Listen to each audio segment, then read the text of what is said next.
Hello, everyone. It's Yogi here. Happy Monday. Oh, when was the last time we did a Monday stream? Yes, probably for over 2 months, I think. So I took on a cover assignment for about 3 months. And so I have 1 month to go, and let's see how it goes. So I teach Monday evenings for the past couple of months, so I couldn't stream with you. And yeah, but today is bank holiday in the UK, so we're here. And I hope you're really, really well. And wherever you are, if you're in the UK, lucky you, it's been a day off today. And otherwise, I hope you had a wonderful, productive day today and you're ready for a spot of stitching. I know for some of you, the day has just started, but wherever you are, we're here. And today I thought Monday evening, I want to do something that's just so cozy. To be honest, just like every night, really, it's all about cozy stitching with me. So this piece is just wonderful, and it's a beautiful kitchen. Let me show you what it looks like. Okay, the full glory. Look at that. It's so gorgeous. This is by Ciro Marchetti. Yesterday, we stitched a piece by Ciro Marchetti as well, but slightly different in style. This one is so warm and rich. And as I said, on the title there is a dream kitchen, and it's got that antique vintage style. I think this is probably a kitchen cupboard in some stately home, and look at the abundance of the food and all the beautiful plates, ornaments, and all the little pickle jars on top of the shelf as well, the cupboard.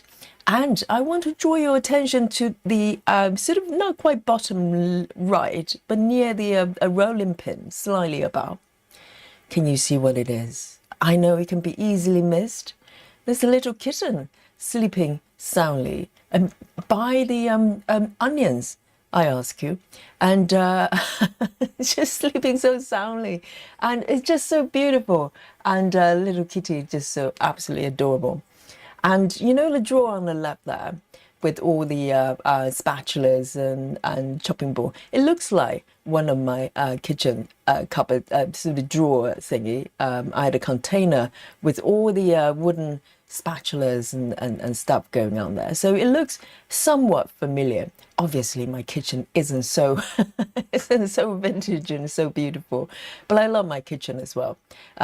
So this piece, I started in the beginning of last year when I started my adventure with 10 stitches. So this piece is stitched with 10 stitches with me, and I'll talk for me. So I will talk a little bit more about that. But I want to show you my progress here. Okay, so here we are. Let me zoom out. So I started from the upper left there because that wallpaper, that blue wallpaper, just looks so luring. And so upper left start just seemed sensible there. And I kind of move forward, stitching it with various styles, and sometimes skip forward and jump to the location that I was interested. So, hence what you're looking at here. And in terms of progress, here we go. Not bad at all. Currently, I'm under 10%.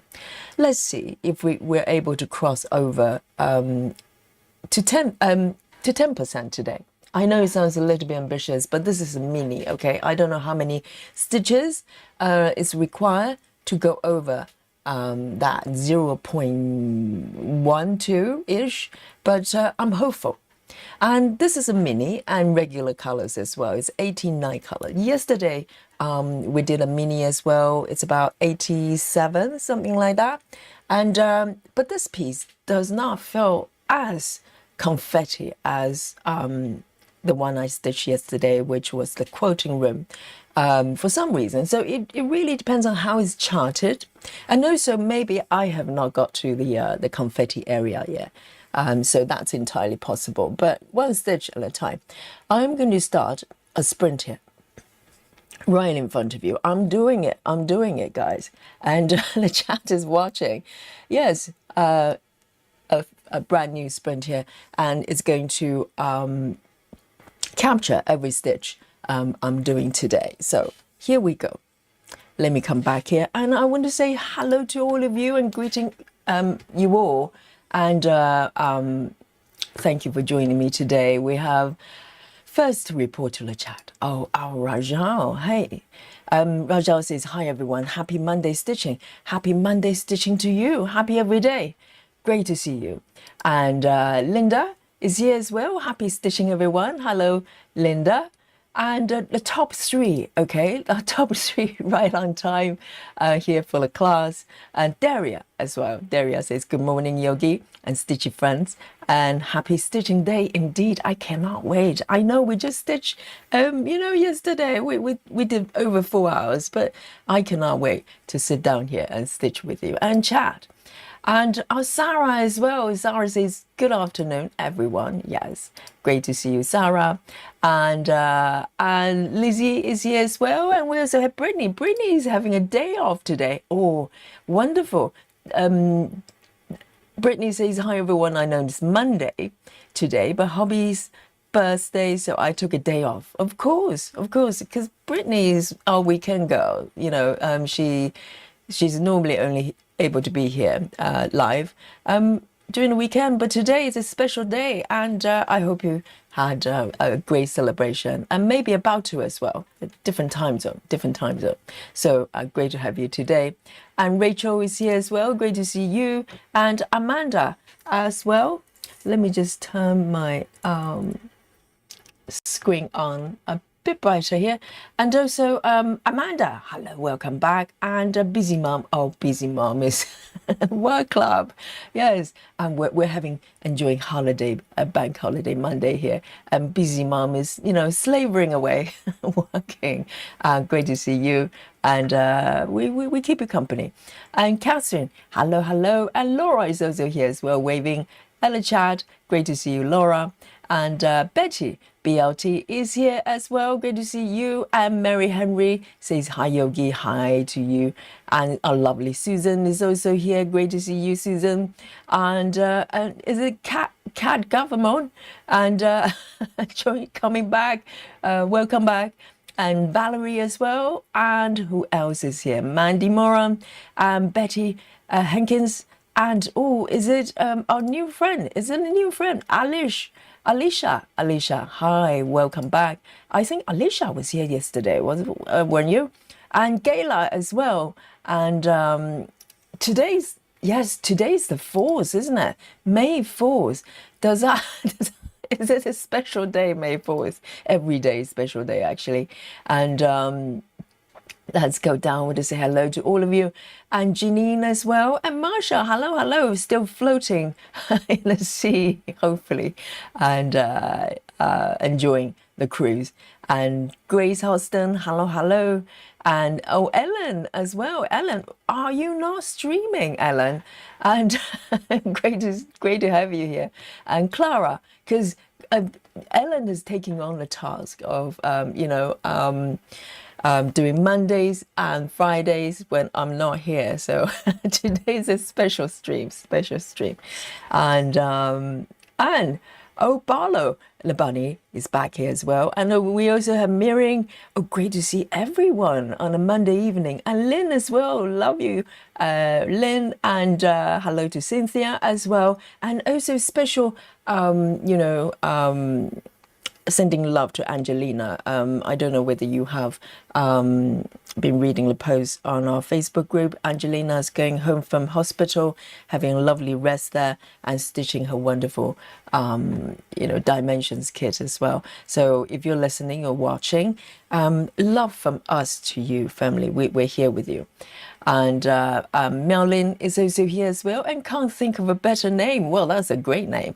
Is here saying hello to everyone. And Vaduhi has just joined us as well. Oh, guys, great to see you. So, this piece, as I said, I've been working on this piece with 10. So 10 was kind of brand new for me as far as cross-stitching pattern goes. I have done 10 bits and pieces doing dimensions kit, and also I have a few needlepoint projects. So, I'm not totally foreign to 10 stitches, but for this kind of full coverage, pieces, it was quite new actually. So last year, beginning of last year, 2025, I decided to venture into 10. Prior to that, to be honest, I would think, my idea of 10 stitching for this type of project, I kind of thought it was a little bit like cheating because, you only do half the stitch, one leg at a time. If you're not familiar with 10, I shouldn't assume everybody knows what I'm talking about. It's basically just doing the first leg. Cross stitching both legs. This is only one leg. You can do the other way as well. Some people do. And so I kind of considered 10 stitching as kind of a stitching. You just want to go fast. And it's a cross stitching, so you should do a cross. But once I tried it, I totally changed my idea. It's really great fun, and it requires different considerations and different, I would say skill and stitching method as well, because not everything that you do with a 10 stitch with full crosses translate into 10 stitches. So that's the fun part. That's the exploration. And so I have a few projects. Pretty most of them are mini that I experimented with 10 stitches, but now they're firmly on my whip list. I absolutely love it, and you can see in terms of finish, to be honest, if I zoom out, you wouldn't be able to tell the difference, right? The coverage is just equally good, if not better. And so this piece I'm stitching on 25 count. And I'm stitching with 2 strands at a time, because you basically double the number of strands when you do 10, so you get the same coverage similar to cross. Okay, and I'm stitching with a CXC as well. So CXC is great for the coverage, so it gives a slightly tapestry feel to it, and quite velvety, because CXC is very soft and fluffy as well. So it's perfect for a warm, cozy piece like this.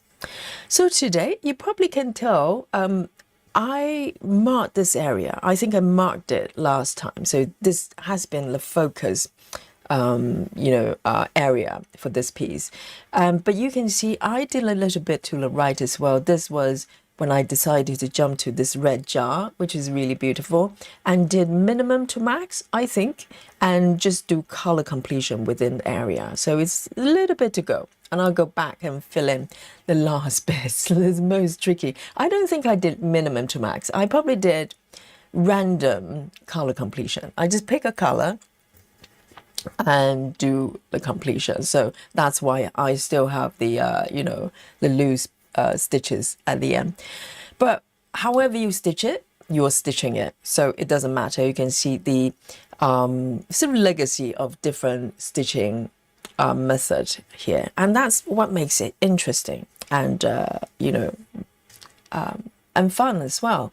So today my plan is, yes, I am going to focus around this area, but I will probably follow and maintain,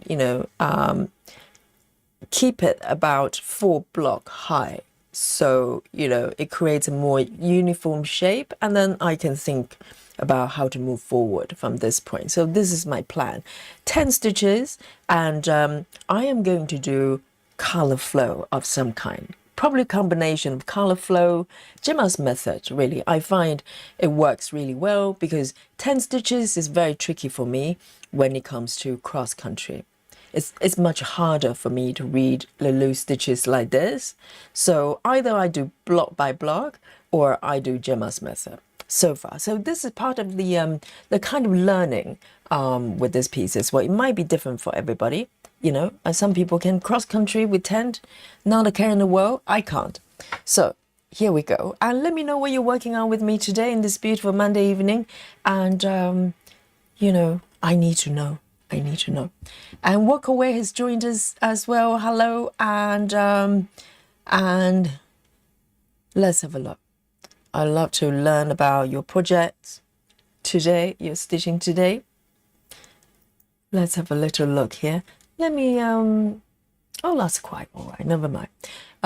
So I am going to bring on so I've got 5x5 gridded as well, you probably noticed. It really helps. It really helps. So whenever I can, I grid 5x5. Here we go. So I am going to just start from the top. I want to keep it relatively diagonal, not strictly, but you know, as much as I can. So it's nice and open. Oh, Ellen says, no stream today as you are here. I want to buy a computer first so I can have a better connection to the internet. Right. You know what, Ellen, the connection actually, you know, do you remember just about a week ago, a couple of weeks ago, we had a lot of internet disconnection, unstable, etc. And the simple trick is just to have a physical cable connected to it. It makes, you know, a world of difference. I'm not saying it will never go down because it's up to the service provider, but for some sort of, you know, intermittent connection, or it just gets a little bit shaky, having a physical cable really makes a difference, because it's been really stable for the last week or 10 days. Really, really good. Just simple thing like that. But of course, your internet connection has to be up to scratch as well. I upgraded to the higher speed. It's more expensive, but it's worth it, because I'm able to stream 4K relatively comfortably, and so it gives a lot better quality for you, because we want to see, you know, every single stitch nice and clear, don't we? I love it when I watch floss tube. I want, you know, the camera to zoom in so I can see the movement of the thread, and I want to listen to the sound of the thread passing through the fabric as well. That's what I love. So the first color of my choice is 436.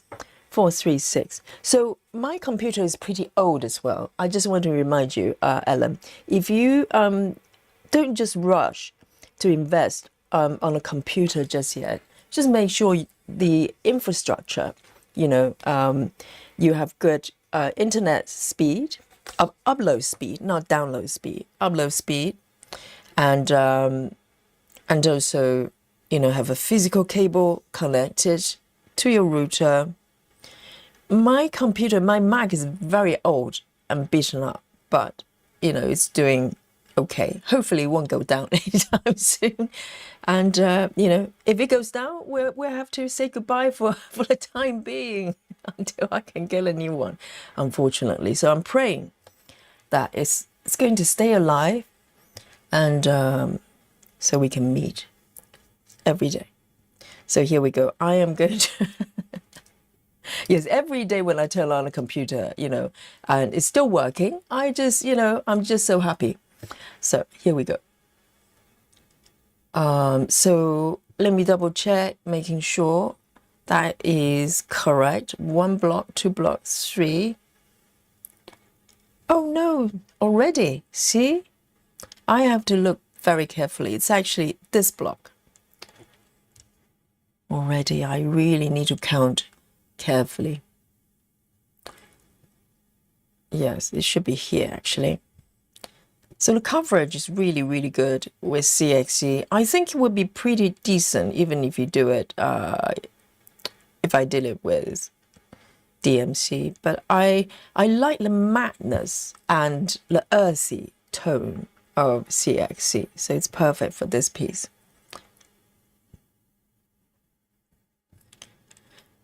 Lizzie says that's why I never do tent, because it's called cross stitching. Besides, like a thread kiss. That's fair enough, but until you try, you know, it's probably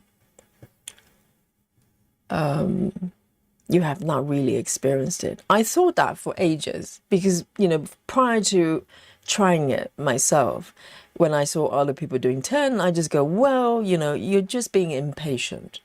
You should just do full cross because that's what it says it is. But I totally changed my mind.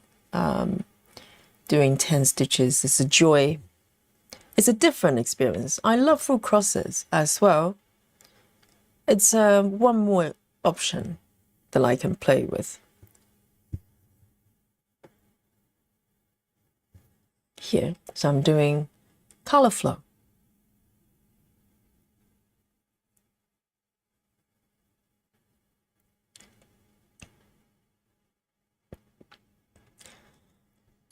Susan's working on best friends, stitching on the cow, cow stitching. Samantha, yes, Samantha is here. And Janine says it's definitely more difficult doing cross-country intent. Yes, just look at that. You know, I run into trouble. Let me just move it over a little bit. Let me just show you this bit. And I think if you do block by block, look at this. It's kind of hard to read if you have a lot of these just you know, scatter everywhere, because we generally recognize that full cross almost like a square. And when you're doing just a slash, it's, you know, when you have a lot together, it's harder to figure out where these stitches are. So that's the tricky part, but that's part of the challenge as well. You know, I think I've got much better now, but I just find color flow, or, you know, row by row, or, you know, even block by block color completion would be easier, but it's up to the stitchers, isn't it? So here, and so let me pick the next color, and that is 729. 729.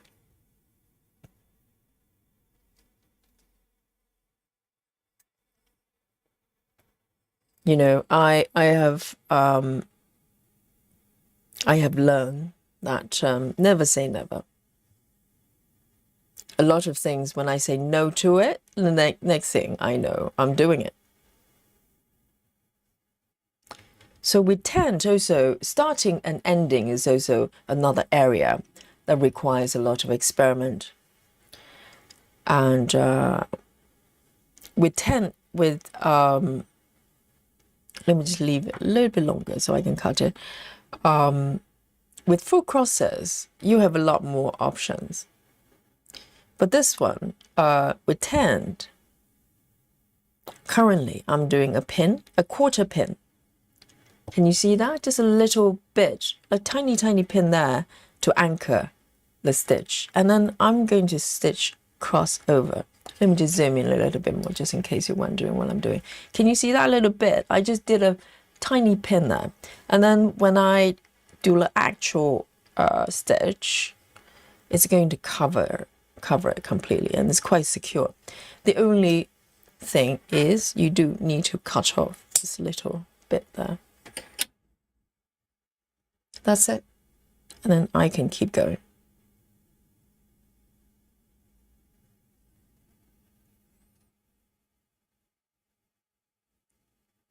Two.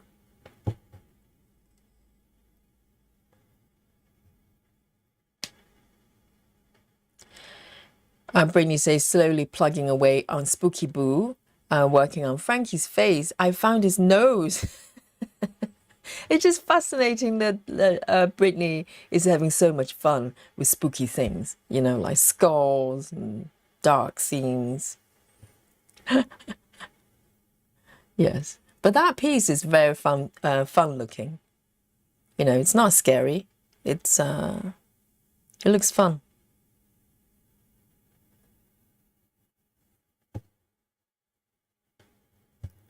So I'm gonna just go as far as it makes sense. I'm gonna just go up here.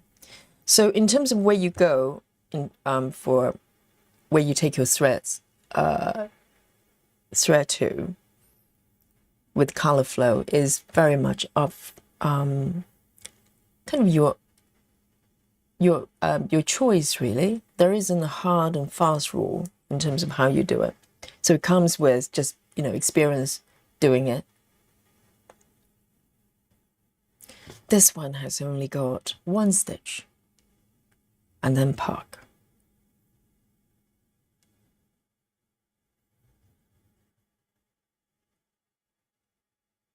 Alison Rennie is here. Alison says, evening everyone, no holiday for me? Oh, Alison is in Scotland. Did a lovely reflexology session after work, working on Ciro Marchetti atrium as well. Yes, we have a Ciro Marchetti spooky bingo here. And reflexology, is it on the foot? Do they do it on sort of soles of the feet and the toes, etc.? Reflexology. Trying to. 2. I'm going to park it here. The next one. I'm loving this piece. I cannot wait to see more development of the items on the shelf here.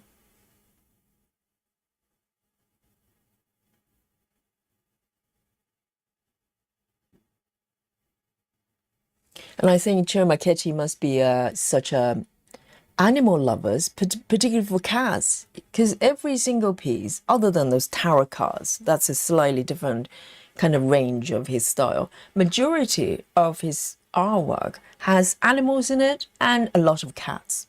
I love it. Bonus point for Ciro Marchetti.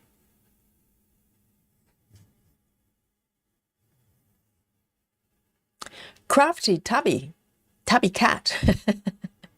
Hello, hello. Catherine says, I'm working on Hade, a Brontosaurus, Civitas. Oh dear, they don't go, they don't make it easy on the title, do they? Oh dear. By Giuseppe Yerka. I nearly fell off the chair.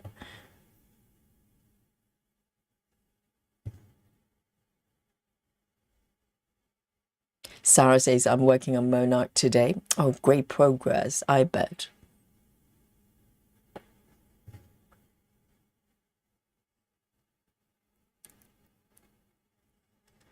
One.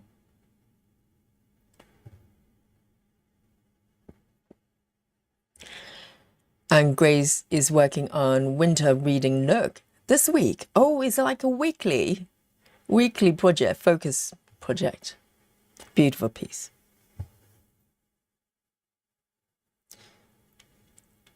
Today is just, I'm just craving for 10 stitches.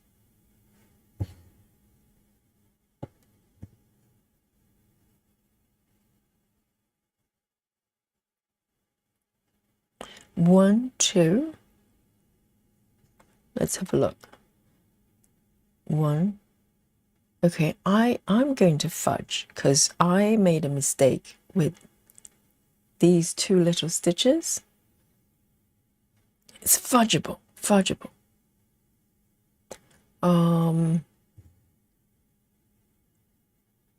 Because the colors are so close.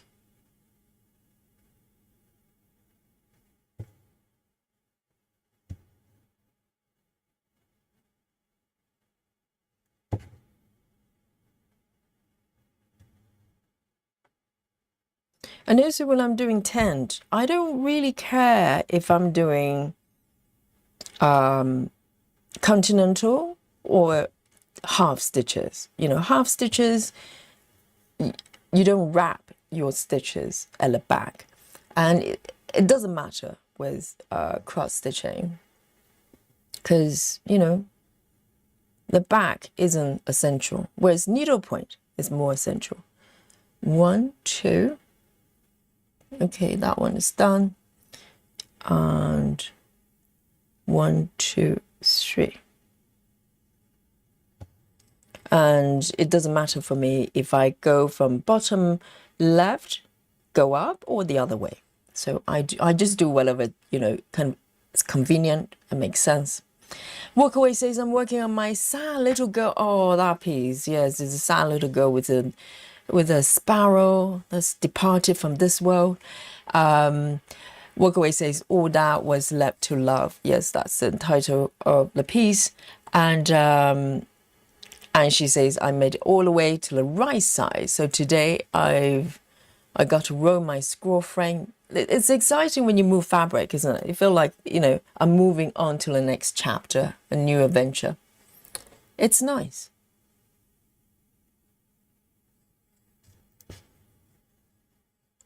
And recently, I'm really fond of stitching. Using smaller hoops as well, because for a while I want to be able to see everything, and I use probably about 12-inch hoops most of the time. But recently, I really love 9 to 10-inch hoops. So it kind of frames the area I'm sort of focusing on, and crop out, you know, all the noises.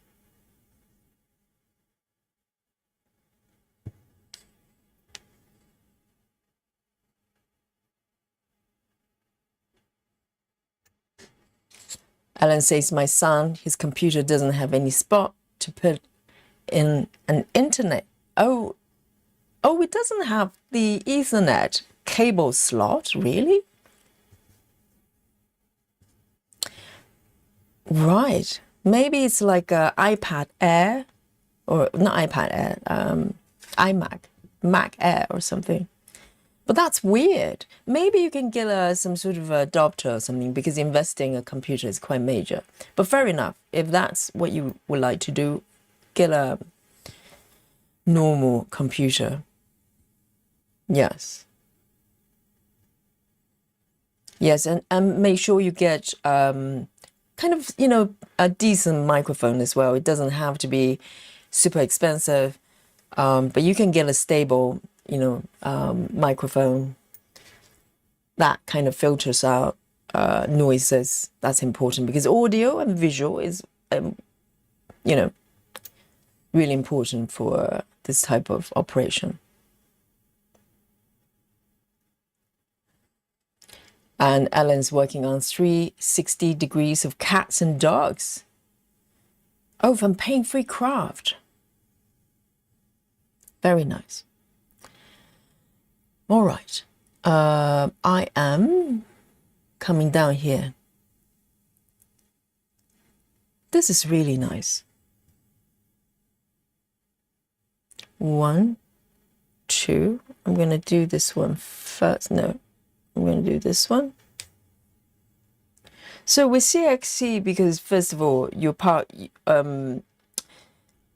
CXC is fluffier, and also I'm doing 2 strands, and I'm parking as well. So in terms of part threads, it can look look like quite a lot, but you just have to kind of manage one thread at a time, one color at a time,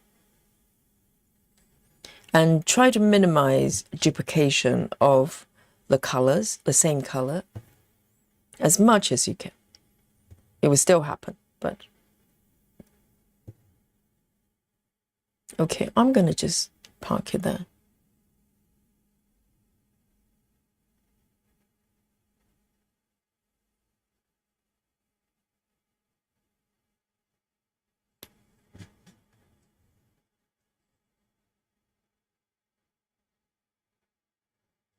Two.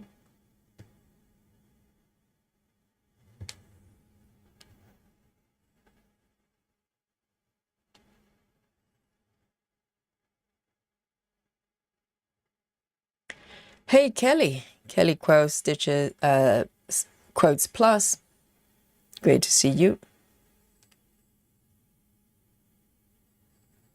Brittany says, I'm doing 10 myself since I'm working on 40 counts. Yes, with above certain fabric counts, you have to do 10, because otherwise the coverage, you know, is going to be just too full.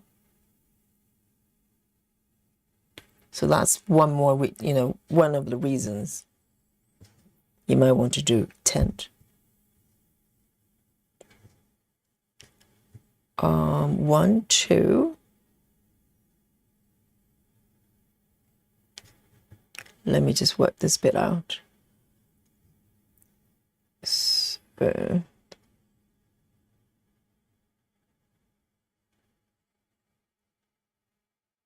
I think I may have picked the wrong color.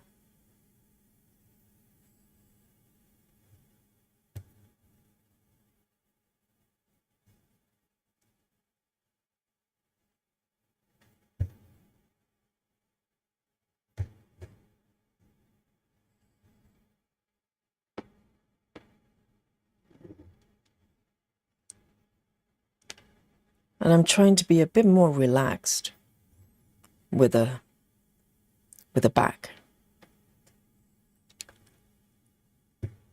Okay, so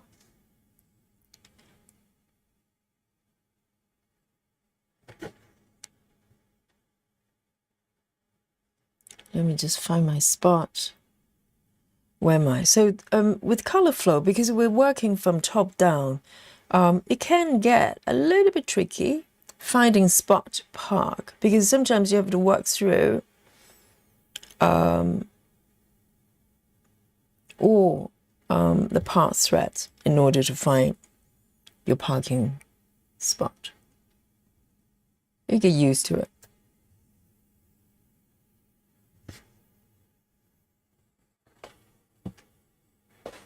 Laura says, I'm working on mini. Everything tastes better with chocolate. Oh, is that the name of the piece? Everything tastes better with chocolate. And Laura says, I had to wash and iron and all my lines are gone, so it's difficult to try to put them back. So did you not know all the lines are going to be gone? Are they grid lines you draw yourself or on the fabric? Let me have a sip of my coffee. Delicious. And I love the name of the piece. It looks so delicious. Okay, I need to be mindful in terms of where I go, because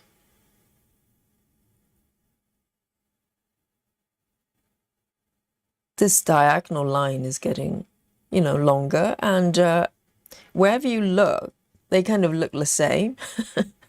So if there's a lot of pattern recognition there, but a lot of times you look around and you have very similar formation in multiple places. So I have to be very careful.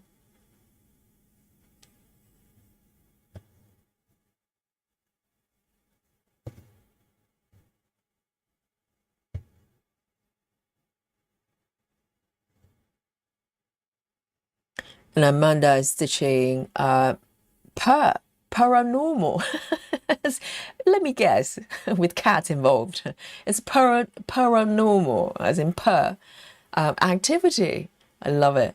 A cat Halloween ornament in partial coverage. I love the theme. Heather House says, hello friends, I'm working on Ivy Witch from Sunflower Stitches today. Sunflower Stitches? That's new to me. Is it like a company?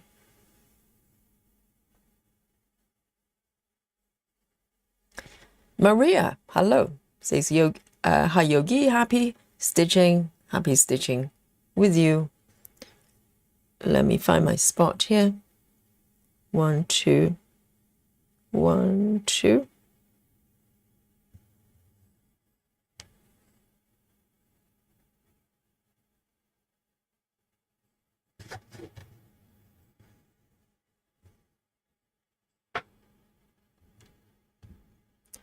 Brittany Ferguson says, hi Yogi, I'm getting a leg day in. Oh, as in weight training.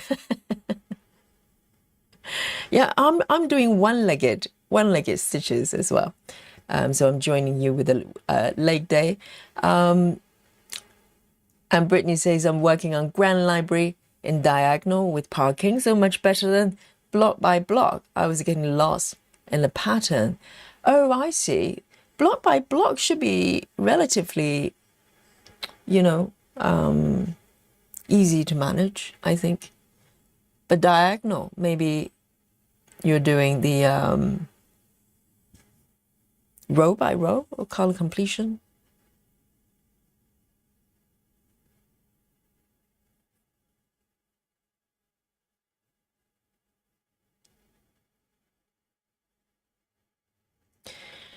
And Kelly says, now I have the monochrome vintage sewing machine loaded onto QSnap. That chart is from Stitching Jewels. That's another name. That's quite new to me, but I have heard the name mentioned a couple of times.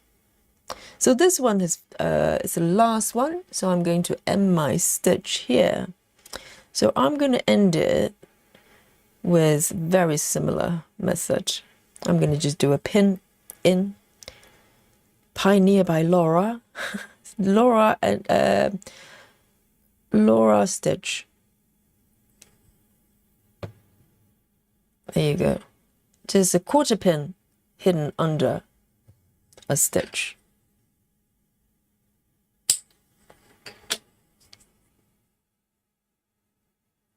Three zero three one going back. 3031.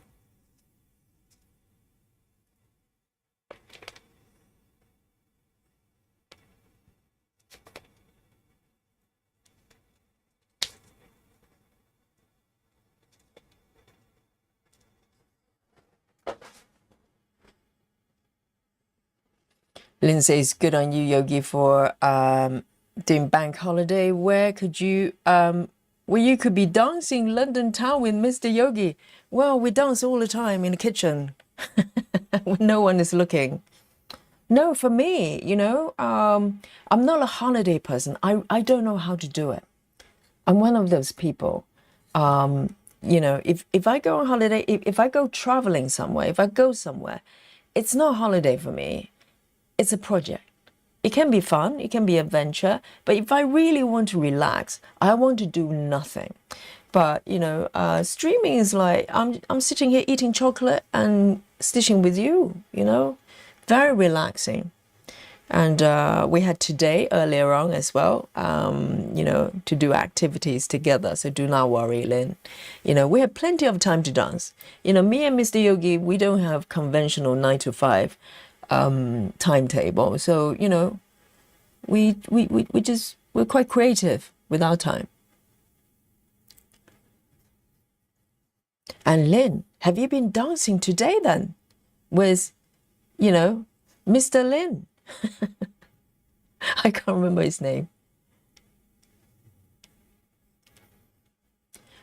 Here we go. Over here, I'm trying to smooth out this diagonal line as well. So maybe I should start here, actually. Yes, that's much better.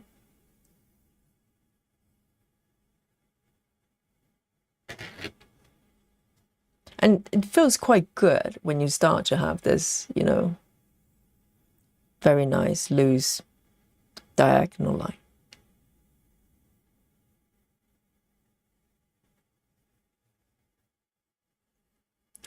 And Cindy, hello. Cindy says, hello from New York City. How do you spell the name of the designer of the pattern you're working on, Yogi? It's beautiful. It's in the description of this stream. So with every stream, when I stitch different patterns, the description and the company, the charted, the pattern, where you can get a pattern from, it's included in the description. So just have a look. I know it's a tricky name, isn't it? It took me a little bit to learn how to pronounce it properly. You know, I remember I was calling him Ciro for ages, and Ciro Marchetti, any combination but the correct one. And finally, I had to go on YouTube to hear how other people pronounce his name. And it's Ciro Marchetti. I know, sincere apology, Mr. Marchetti.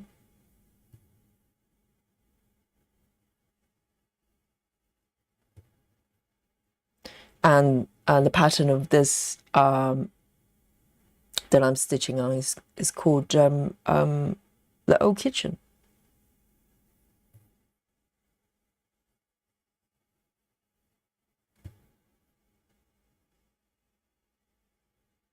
Just one more. I think I'm going to end this color. It's getting quite short. So when I end my stitch, I tend to take it away from my last stitch rather than ending on the stitch itself. So it creates a little bit of a tail under the fabric. So if the stitch ever come off for whatever reason, it gets stitched down, hopefully. And also I try to pick a color that's similar or the same as the ending thread.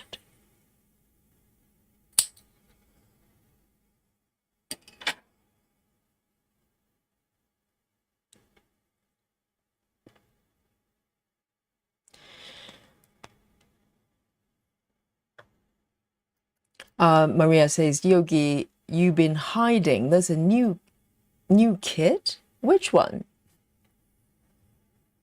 Which one are you referring to? Valerie says, I love the color flow so much, but I can never figure out where to stitch next after I part my thread. Valerie, this is why, color flow really requires stitching. So what I remember the first time I did it, even though I was relatively familiar with Gemma's first original method, it still took me a little while to figure out, to kind of get my head around where to go. And it's really hard to explain. You know, you can't really go, well, just do this. It's not like if you do block by block, color completion, you just go from top to bottom or whichever order. You just do all the stitches within a block. It's not that cut and dry. So it's it comes with experience, but their sort of high level, guidelines is that you don't create floating stitches and you don't have to maintain the diagonal line, but it helps. And the goal is not to create sort of closed up stitches like these ones. So when you go cross country or color completion, very often you have like one stitch in the middle of all stitches. And that is not part of this stitching method. Whatever you do, the goal is to keep the stitches open, at least one side. I think for color flow, it's a little bit more forgiving. You can only, you're allowed to have just one end open like this one. Let me zoom in a little bit more. So this is an example. I think this is allowed. With color flow, there's still one end open. With original Gemma stitches, you need to have at least two.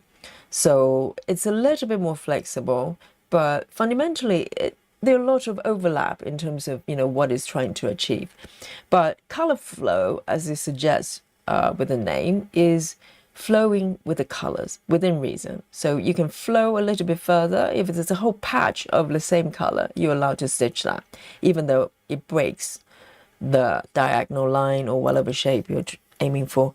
So it's a stitch by stitch decision making, and it makes it very fun. It's like a strategy game. But if you're new to it, yes, it can feel like I don't know what to do next. But you will figure it out. You will figure it out. The best thing to figure it out is to stitch it. Just do it, and it will start to make sense. It took me probably 2-3 sessions to actually figure out the kind of, the most efficient and optimized way of stitching it. And I'm still learning.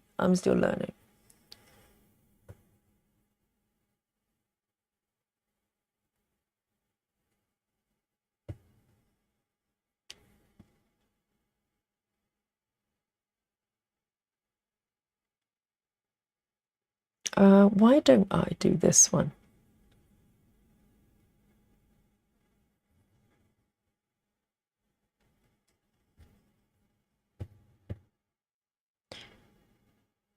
So I would say, give it another go and try not to overthink. I think when you're kind of, because there isn't a black and white, rule.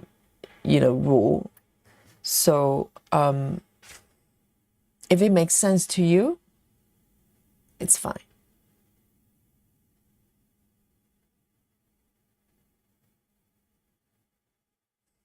Okay.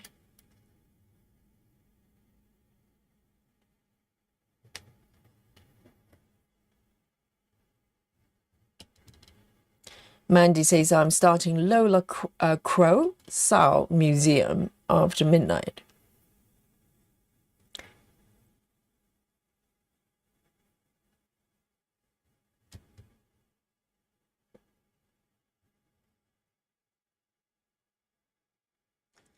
Lizzie says, I need tutorial in color flow. Yes, Gemma has put out a new one. She had the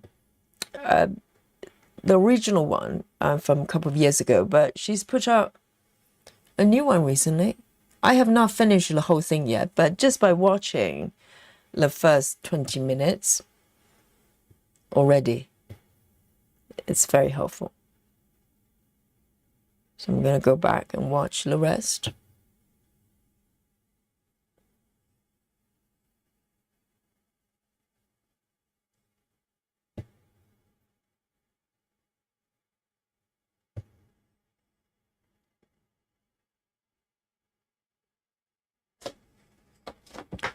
Laura says, I know the lines would disappear, but it was stained and wanted to get it out before stitch on it again.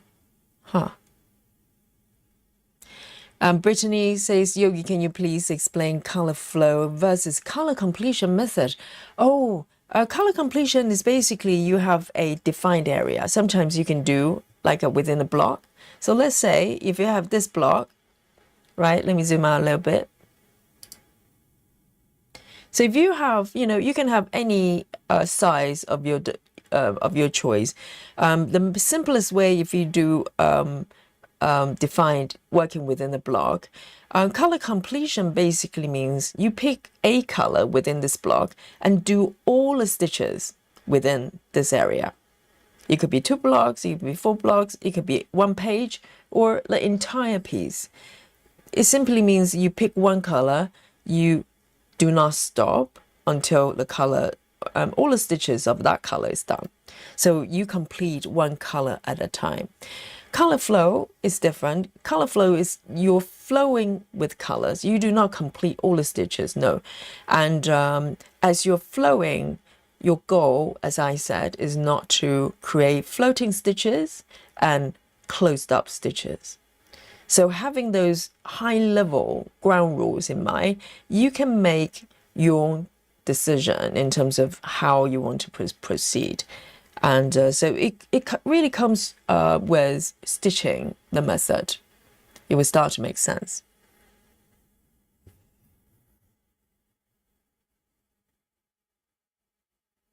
Next one. Oh, it's smoothed out a lot already. It was like a corner. Sharp corner there.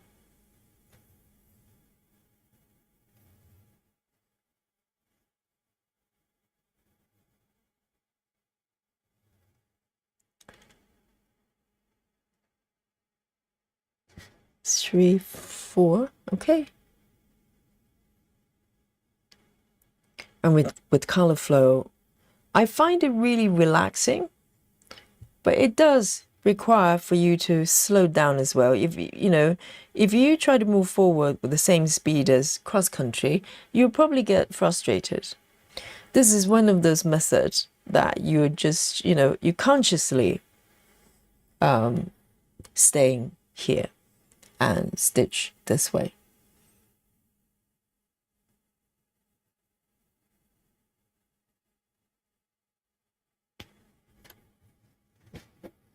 Whoops. Walkaway says, I'm not much a holiday person either. I just enjoy them in my own way, most of the time stitching. Yes, exactly. Holiday for me, or time off for me, is not rushing around trying to go everywhere and do everything. I do that sometimes when I'm in a mood and it's fun, but it's a project and it requires effort. Day off supposed to be effortless.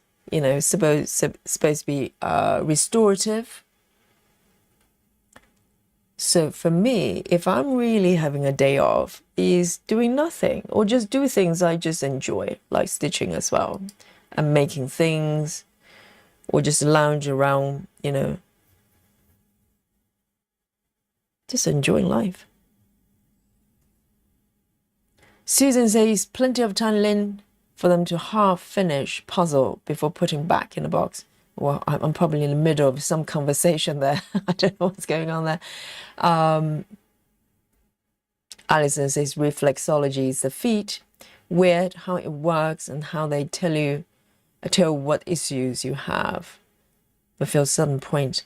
Well, I think the theory is that there is a pressure point under your feet that connect to each part, all parts of your body. So by kind of massaging those pressure points, stimulates and maybe heals certain things. When I was studying, doing training for in yoga as well, there's some, not very in-depth, but there's some study about the pressure points as well. It's very fascinating. You know, the different poses you do that stimulates different parts of the body. 1, 2, 3. Is that the correct one, I wonder? Let me see.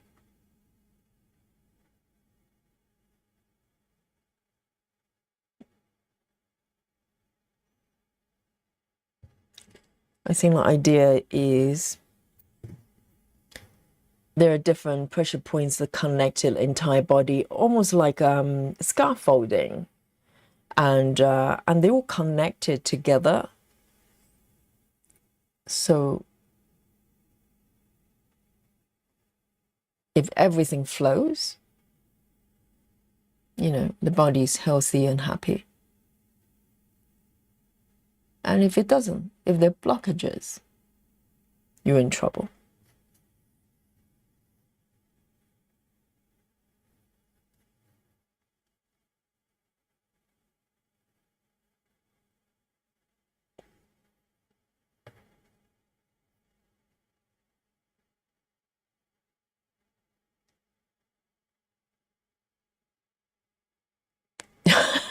Lynn. Yeah, I think Miss Yogi and me, we're both decent dancers, so we don't trip each other around and just fall over. Do not worry. Amanda says close stitches are actually my favorite to complete because it's so satisfying, like finishing a game of Tetris. Wow, really? I hate them. No, I don't. When I'm doing cross country, it happens all the time, so I don't mind it. I don't mind it. But I how do I put it? There's certain, I think 14 count, for instance, it's more evident when you're stitching a closed up stitch, you know, or maybe when I'm stitching 2 strands as well, because stitches are fuller, you can fill it.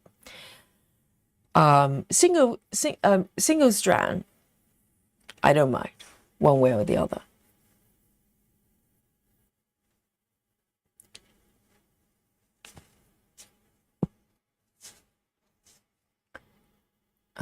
Let's have a look. It's looking more diagonal already.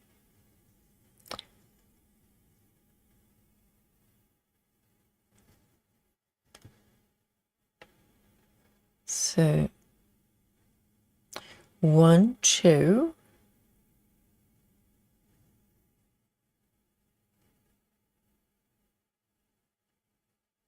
Okay, this color cannot be right. What is this color? 3371 supposed to be a brown, but this one looks burgundy. Let me double check. 3371.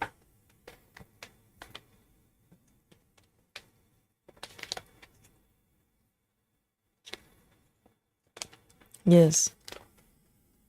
This one is not correct. Maybe this one, actually. Let's have a look. Oh, I see. Hang on. It's this one. Got it. I think I just parked. Oh, it is correct. It is correct. It's this one that's incorrect.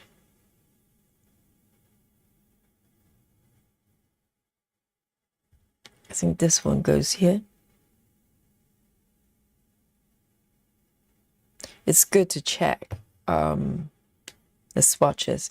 And this becomes tricky. You know, this type of mistakes can be made very easily.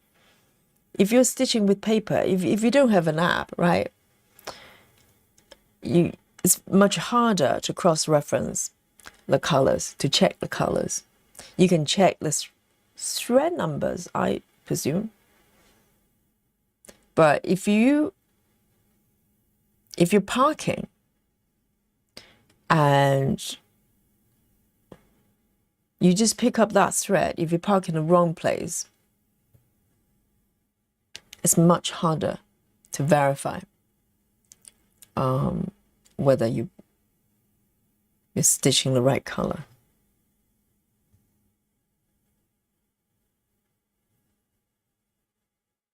Janine says, I finished 1,200 on Cosmo cats so far and will easily get another 300 tonight. I just can't stop, but will be good girl and work on Bluebell style tomorrow. Have you done 1,200 already, Janine? And you're going for another 300? Is it a stamp kit or is it counted? What's happening to you, Janine? Have you turned into Sarah? Or Komari? Are you doing a Komari on me?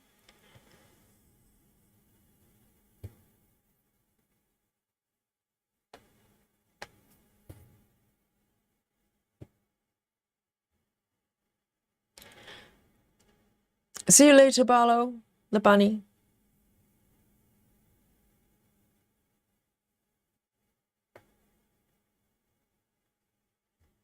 Ellen says, was it color 3371? It's Spooky Bingo. Oh, the first one. This is 3371 indeed. Yes, the first Spooky Bingo goes to Ellen. Finally, we have contact. Yesterday was hardly anything. And to be honest, sometimes when I'm doing parking method, I don't call out all the colors. I tend to call out the color when I'm picking up the new thread because I forget. I just keep stitching. But yes, this is 3371 and Spooky Bingo goes to Ellen. Fantastic.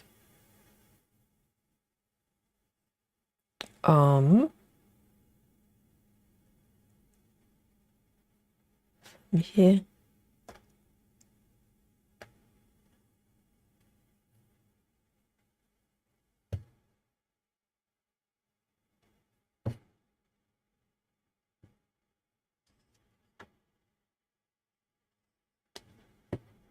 And I think particularly stitching with two strands with CXC, you feel like a hairdresser because the threads are so fluffy, and two strands basically doubles the volume of the part thread, and you just feel like you're managing hairstyle as you're stitching.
3 here.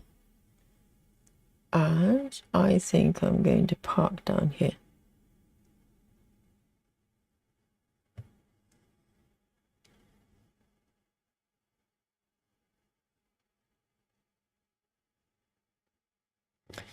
Yes, I think I experimented different ways of stitching method with 10 stitches on this spec, and I think color flow, I have to say,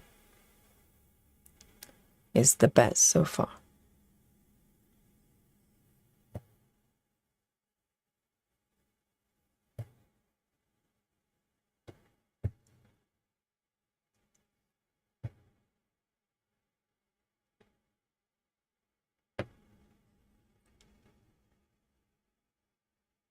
Three.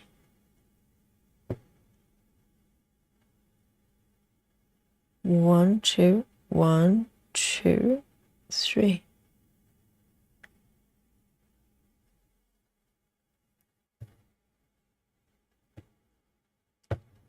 I think I started this piece, I'm trying to recall. I think I did block by block, but row by row at the same time. I was being super cautious because I knew the stitches were going to feel pretty full, but also I had never done 10 stitches before. So I kind of did a version of the Needle Ninjas method. And, oh, why do I end up with so many part threads of the same color? Let me just count this one. 1, 1, 2, 3. Yeah, so I did Needle Ninja. So for those who've never heard of Needle Ninja, she's a floss tuber, and she did primarily 10 stitches. And I'm trying to remember the fabric. It could be 22 or maybe 25 count. I can't remember. But and she would stitch with 2 threads, 2 strands like this. But she would do block by block most of the time. Sometimes 2 blocks. If I remember correctly, maybe 2 blocks at a time, or even 4 blocks. She would work within the 4 blocks, like, about this big.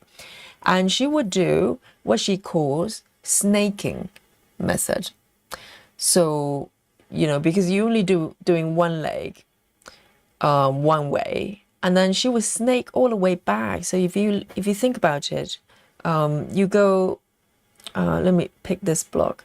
You go one way over there, and then snake it back, coming back this way and forward. But obviously, changing colors and doing one row at a time. And she would go back and walk forwards.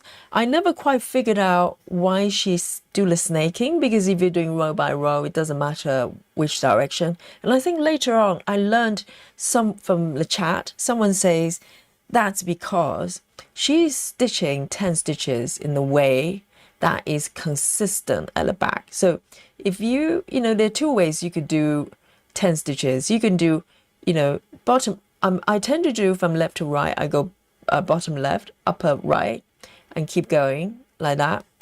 And so at the back, you've got this vertical line there. So the proper way, the better way of doing it, if you want the back to maintain that pattern, then when you go back, you have to reverse the order that you stitch. You have to go from top to bottom, top to bottom, top to bottom.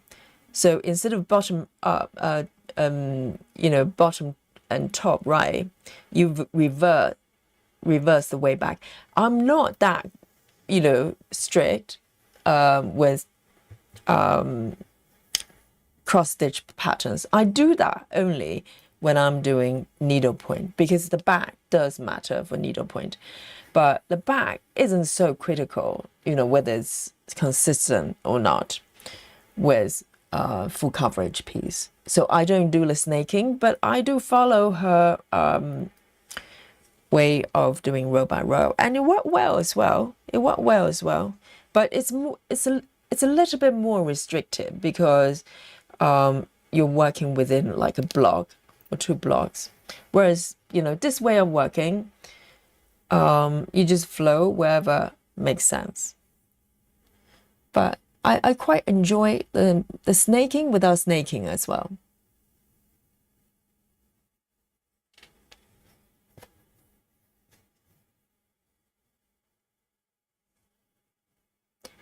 Over here, 1, 2, it's this one.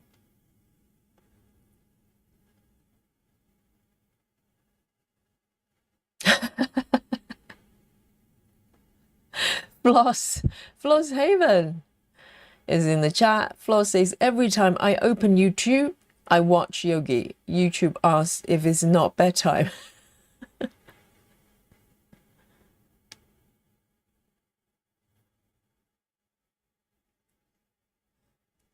And Lefty Gemini has joined us as well.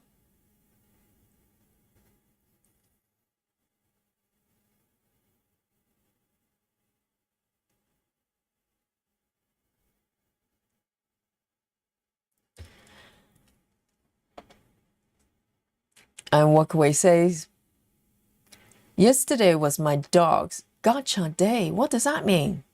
We picked him up from La Brida 2 years ago. 2 years ago now. He's a good boy, but getting older now. What does that mean? Does that mean that the day you the dog kind of, you know, became yours, so to speak? So not a birthday, but kind of the day the doggy became your doggy. I didn't know there was a name for it. Can you now have gotcha day for cats as well?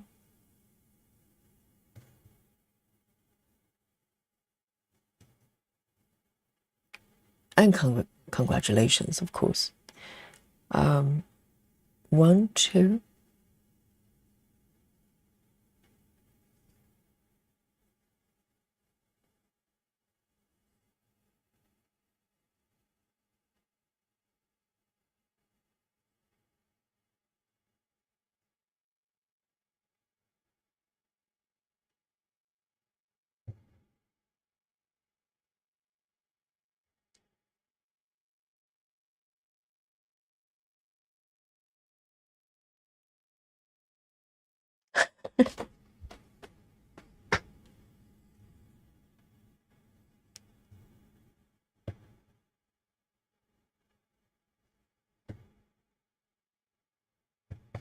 And I hope Nido Ninja is doing well.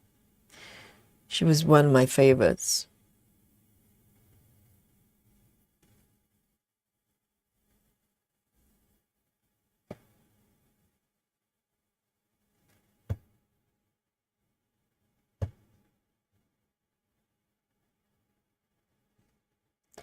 One, 2, 3.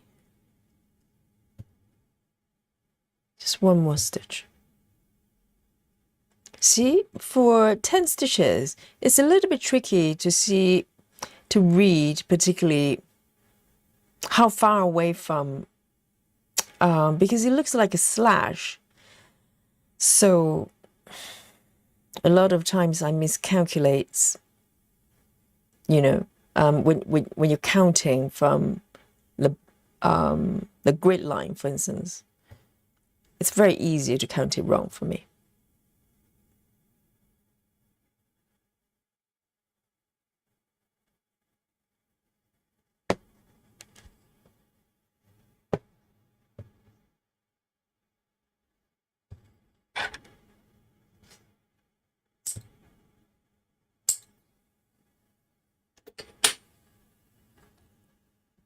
Right, Walkaway says, Gacha Day is the day you get your dog, not necessarily his birthday. Cats too. I didn't know there was a special term for that day. I'd love to have used that because, you know, a lot of times most of my cats were kind of, you know, stray cats or feral cats that just came to my life, you know.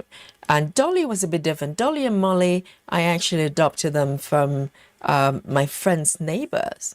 My friends' neighbors, they were probably not really taking care of the mummy cat. So the mummy cat gave like a, you know, huge litter and they're not really doing anything with it.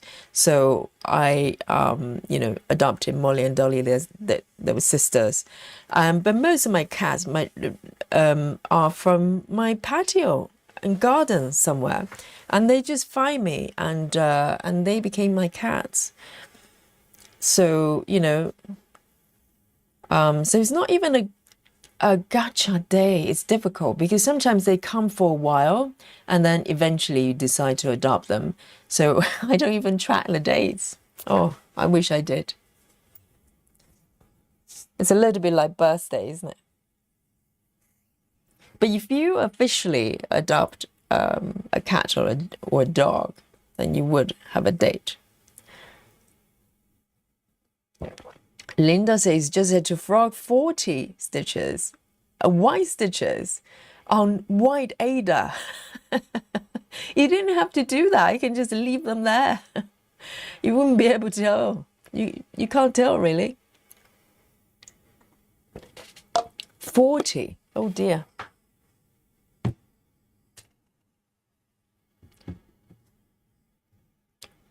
And if it's Ada, hopefully the stitches are not too small.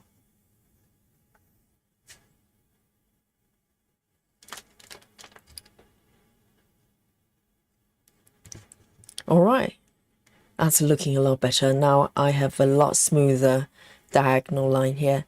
And I could continue down here as well, but I want to keep it kind of 3 blocks. Or maybe, yes, down here as well, actually. This little corner there I can work on.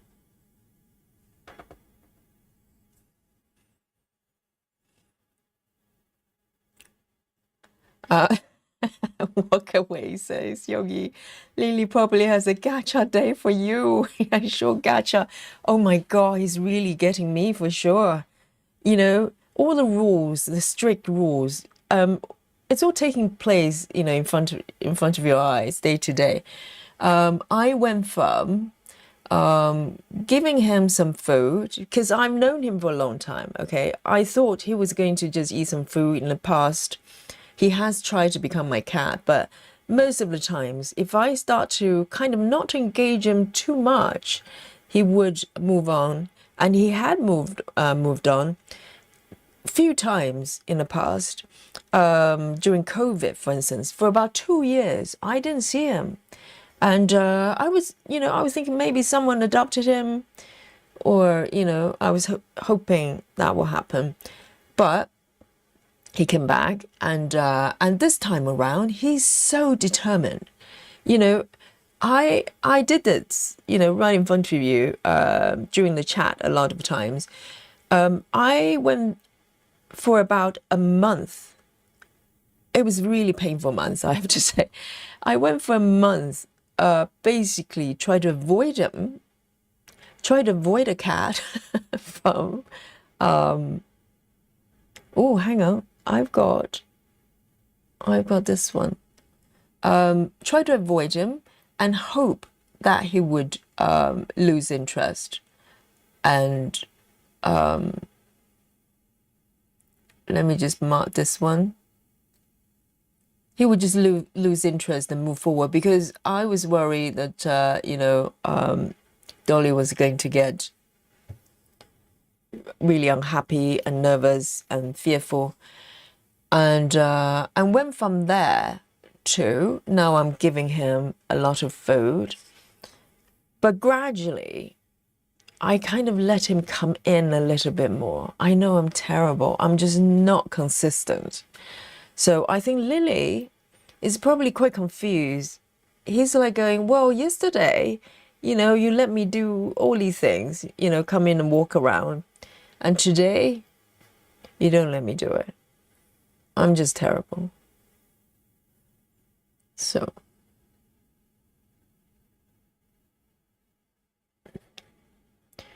Okay, I'm trying to figure out this. 1, 2.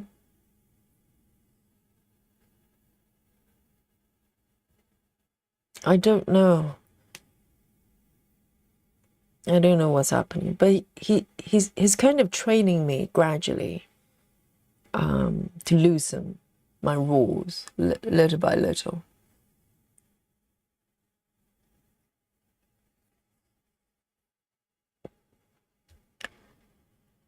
Linda says 14 count and wouldn't throw everything off if I hadn't. Yes, 40 count is doable for and 14 count, 40 stitches. Yes, much better than 28 counts, 2,000 stitches. A little bit better.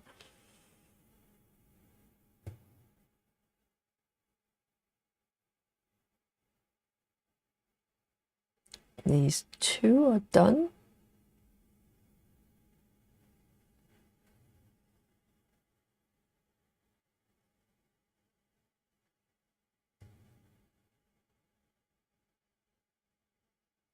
One, two, oh, what's happening here?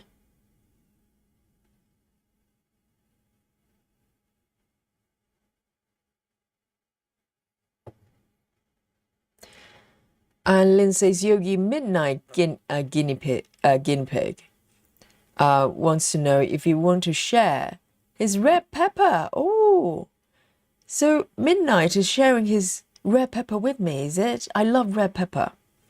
Yes, it's not nearly chocolate. That's very generous of Midnight to even think of Yogi. Yes, red pepper. If I have red pepper for my own, for myself, I'm not sure if I want to share. You know, I love my peppers. So very, very kind of you, Midnight. You're a great guinea pig. I'm sure the guinea pig community will be very proud of you. A shining example, you know. Oh, this one again. I've 1, 2, 3. That's correct. I need to be careful with counting. This bit is a little bit iffy.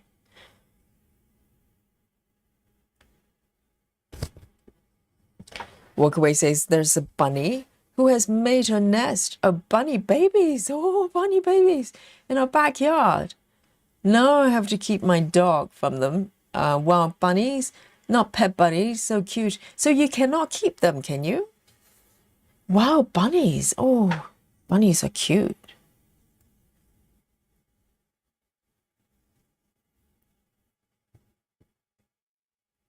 Yes, we don't have bunnies here. We have foxes. We have squirrels and kitties. No doggies. I think this one is a little bit iffy. I'm going to cut it off. I don't know what this one is. Looks burgundy.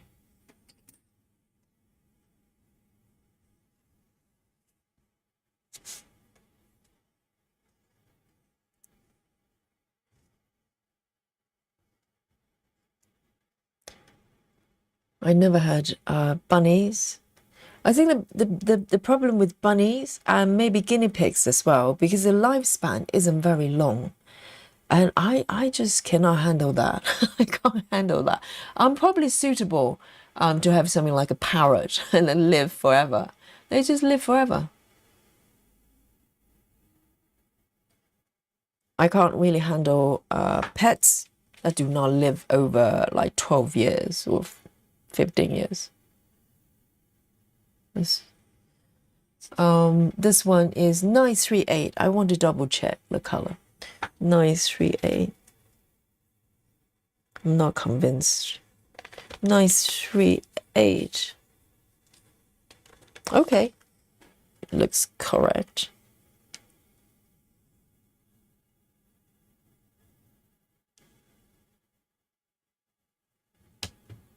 Oh, Lizzie, do you have pets? So Lizzie says I would have guinea pigs, bunnies, and chickens if I could. I never thought about having chicken, actually.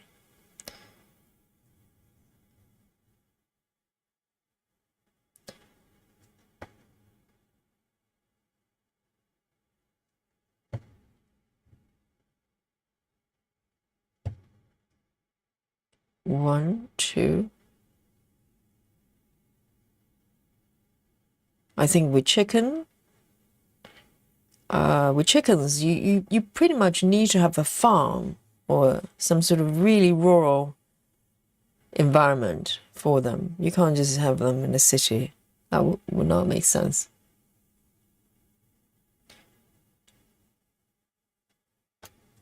You know, I've seen YouTube videos with, you know, cute animals and including ducks, chickens. They're being kept indoor. They sleep on sofa and stuff like that. It's so weird. And how do you house train them? Can you house train chickens and ducks?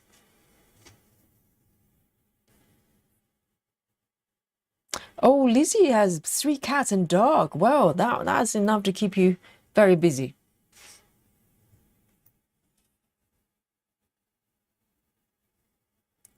One, two. Oh, this bit is a little bit not totally correct, but I can fudge that. Let me see. I think this one is the top row. Where am I exactly? Why does it look like this? 1, 2. 1, 2, 3. 1, 2. 1, 2, 3. 4. That's not correct. This one's not correct. You know what? This bit is a little bit of a mess. It's quite fudgeable because it's all browns. But I'm just not quite sure what's happening here. 1, 2, 3. Okay, that bit is fine. This bit should be under here. That's why. It's a couple of stitches off. 1, 2, 3.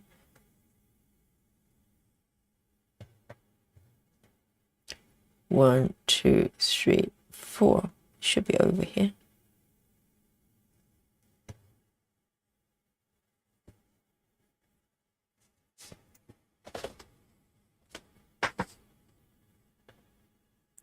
Walkaway says, I saw a video once of a chicken who will run to her little boy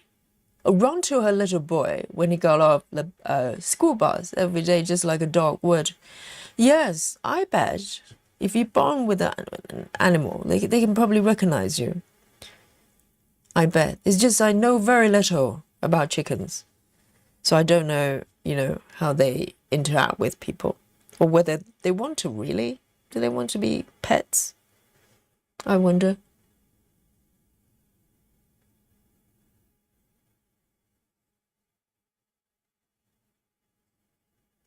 This one cannot be correct. This one goes under. Second row.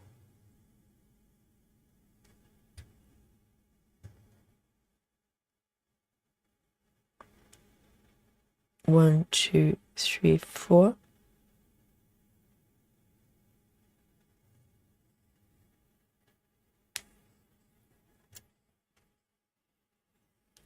Amanda says a lot of towns in American states allow chickens, often not in an actual city. A chicken used to live next door to my mom. She loves chickens. So they keep chickens not as sort of farm animals, but as pets, as in, you know, like cats and dogs. It just seems so weird for them to live like inside, to sleep on you know, cushions and stuff. It's just so strange.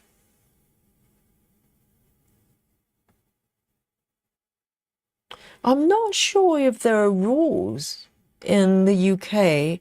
Well, I suppose in London, particularly, like, you know, in sort of city area, whether you were allowed to keep chickens. I've never seen chickens or heard of anybody has chickens or ducks, that kind of stuff. Maybe there are rules. I don't know. 3371.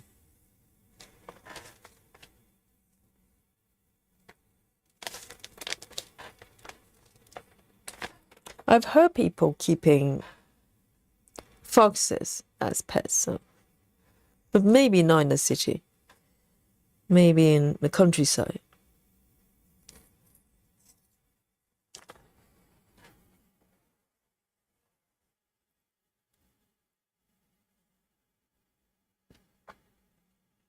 So Daria says, I have always had dogs. Currently have a Staffy, and also I have mum's cat. Oh, I hope they get along. I think once you have a pet, you know, probably the same as dogs.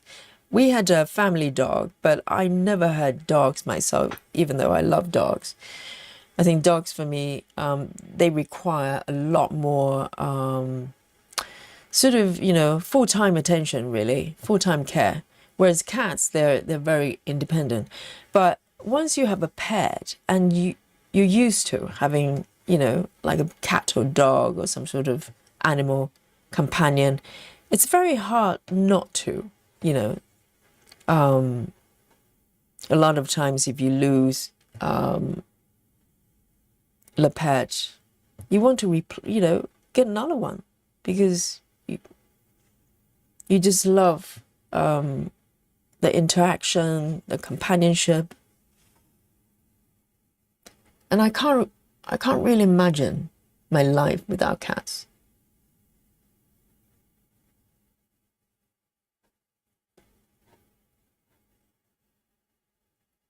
Okay, I'm gonna move it over here.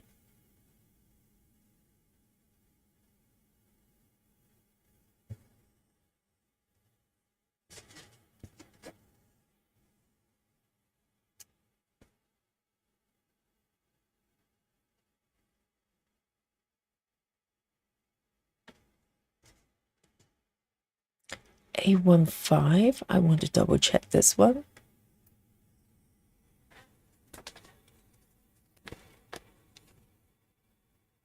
Okay, that looks correct.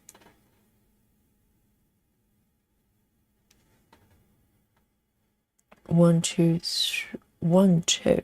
Okay.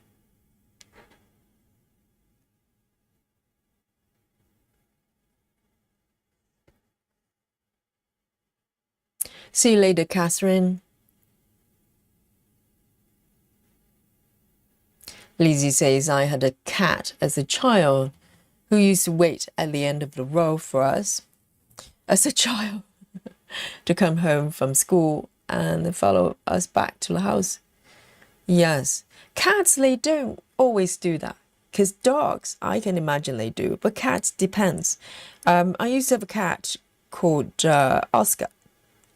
Beautiful Oscar. He was ginger, but very, very light. It's I think it was described as English cream, and quite pale ginger. And he would sometimes follow me to the top of the row. And I always got really nervous, you know, when I went to work. And he would follow me to the top of the row. There are more cars, you know, because this is kind of a residential street. But when you go to the top of the row, it's like quite a lot of cars flying by. And but he would stop there and he would turn around and go home. It was so lovely. Beautiful, beautiful cat. 1, 2, 3, 4. I miss him so much.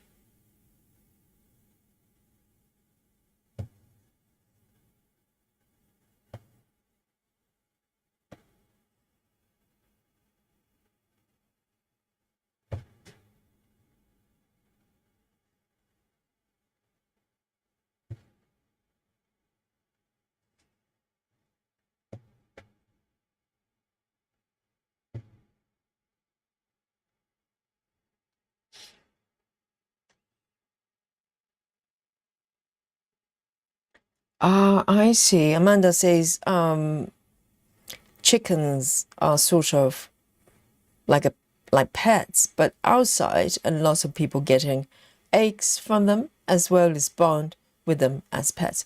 But not all chickens produce eggs, do they? So do they always have female chickens? And is it true that they don't have to get pregnant to produce eggs? Do they just do it? That is so strange.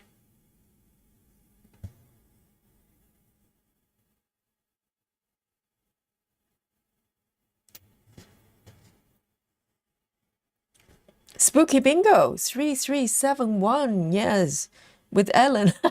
Ellen, how long have you been stitching 3371?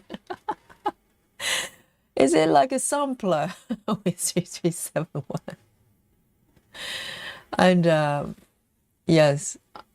Oh, Ellen's got a twisted method. Is that the name of the method? Yes, you need to give us a lowdown on what that is about.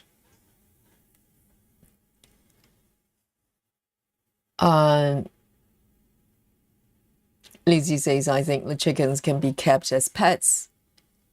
Right, in a city. But they have to stay in cages, don't they? Which is quite sad. It's no fun for them.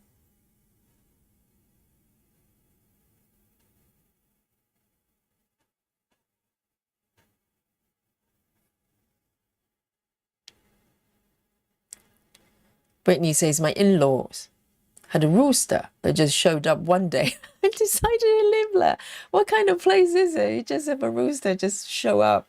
We have cats that kind of just show up, but I've never had a chicken just go, hey, you know.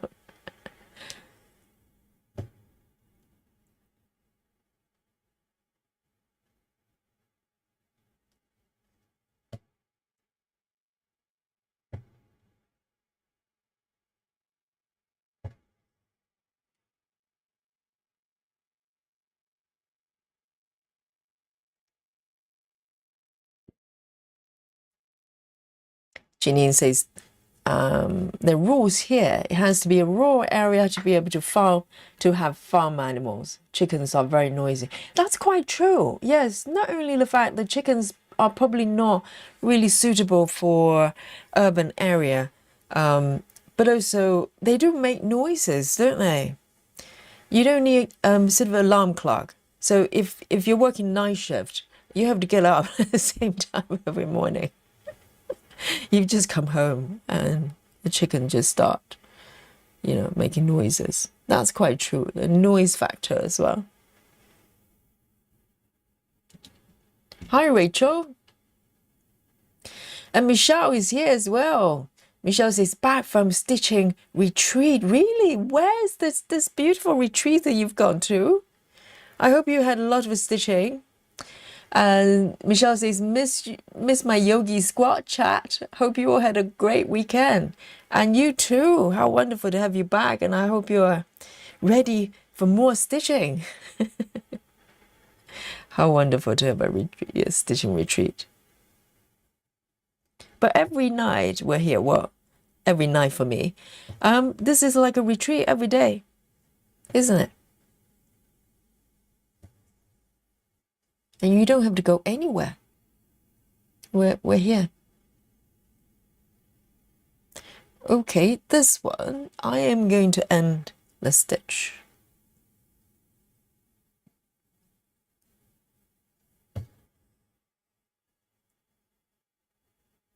So sometimes you have to make a brave decision to end your thread when there's nowhere nearby to park. That's looking good, isn't it? 400. Good.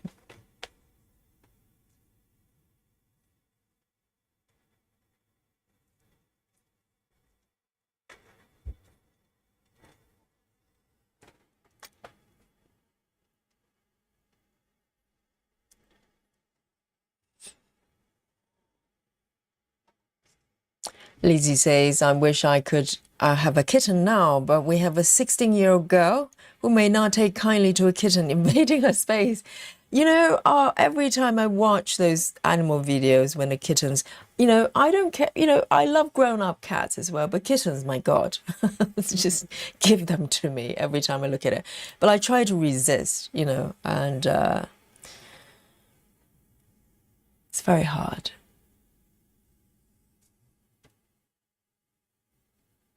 Rachel says, I cannot imagine my life without cats either. Had cats as a child, and then I got 1 year, a first year out of college on my own. Yes. Same here. I think me too.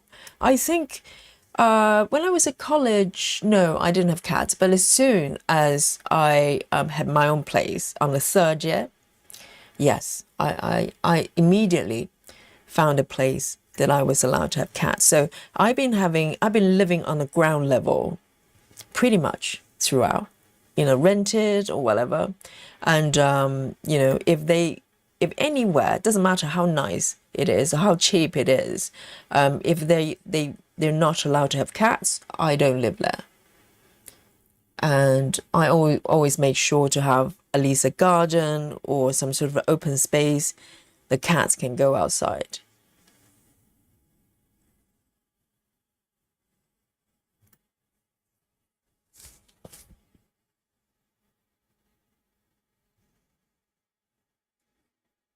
So Rachel had 6 cats and then now has 5. I know the number of cats I have kind of, you know, fluctuate as well. So I think this is the first time you know, that I have only just 1 cat. Because up to last year, or maybe a year before, early last year, yes, Molly passed away, Dolly's sister, and so I only have Dolly now. But I always had multiple cats before, because you know they're always cats kind of just come to my neighborhood, come to my garden, and go, hey, take me.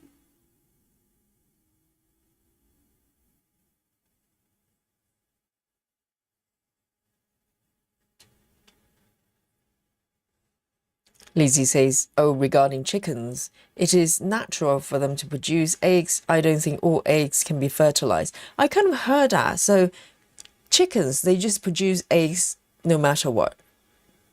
So it's just something they do, like a hobby. Is it chocolate time already, Susan? Oh my goodness. Yes, today we did start a little bit later, about half an hour later. So it feels like we've just warmed up and we have chocolate. But yes, we can have chocolate. We can have chocolate. Let me just finish these few stitches here. It is chocolate time, isn't it?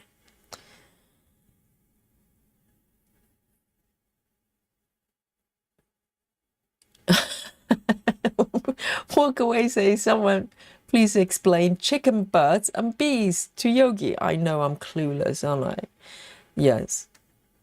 But are chickens the only creatures? They just produce eggs without necessarily giving birth to new chickens.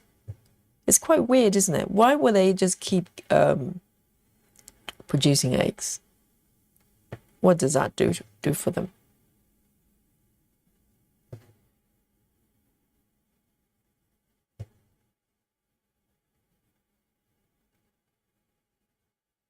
One more.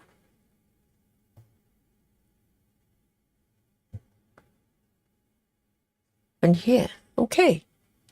We're gonna have some chocolate. Let me mark this one. Lovely. This is going really well. Look at it. Now it's looking a lot more respectable. Like it's got, you know, now it's got diagonal line. Whereas in the beginning of the stream, there's a big chunk missing here. So it's going very well. I think this is definitely the right method. The right method.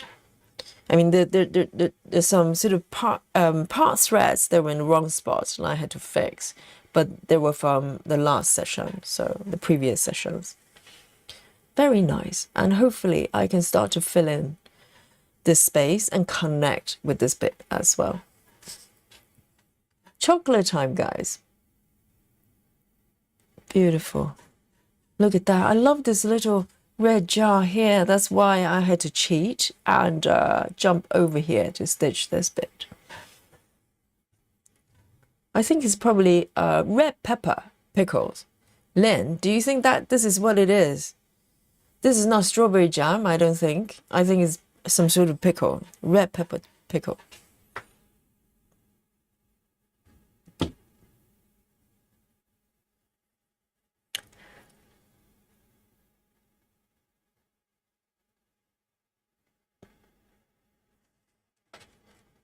Oh, so chickens just cluck. Roosters, they go, you know, they do it properly. Like alarm clock. Alan says, when cats go outside here in Belgium, they got hit by a car, all of them, or poisoned, or mistreated in Belgium. I thought Belgium was really, you know, nice place. Ellen, you're not selling it. Why would they do that? That's so strange. Do they not like cats? Here we go. Let me zoom out a little bit. Oh, that's so pretty. Look at this. But why would they do that in Belgium? What's happening there? Oh, Brittany says, I keep an empty bowl on my front porch. Is that for animals?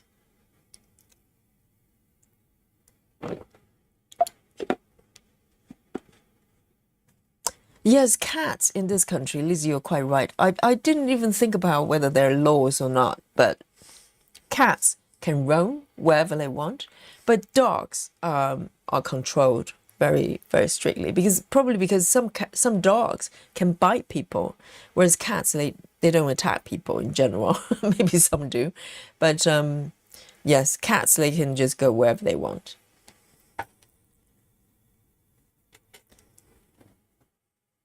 Okay, today I think I'm gonna have, today's probably Black Forest time. Susan, is that what you're having as well? Are we having Black Forest chocolate bingo?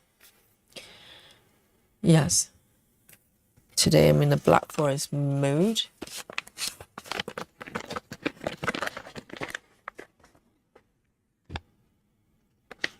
So there we go. Cheers, everyone.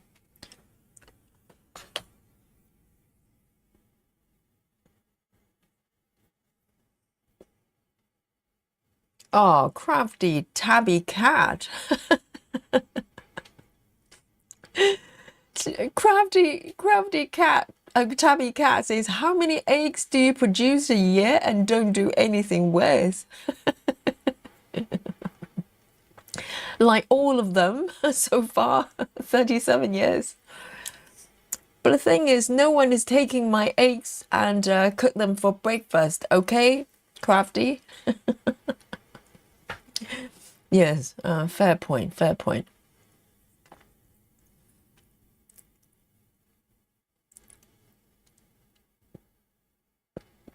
Right.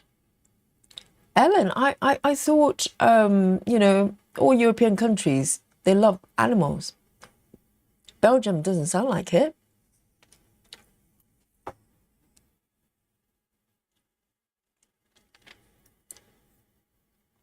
Lizzie says it could be tomato sauce. Yeah, but I'm hoping it may be pepper pickles. I love peppers. Right, Brittany. Oh, that's so sweet. So you have an empty bowl out there if there are stray cats or whatever crying. Well, I think, you know, Lily will love you very much. Lily cries really loud. You've heard it. I think he's just very vocal. If you don't know him, you probably think he was in distress. I don't think he is. He's he cries when he wants something. It's just his expression. And he's got very kind of demanding kind of meow. You've heard it, right? Whereas, Dolly or most cats, Oreo as well, and it's kind of a pitiful kind of little meow, meow, and it's not very loud.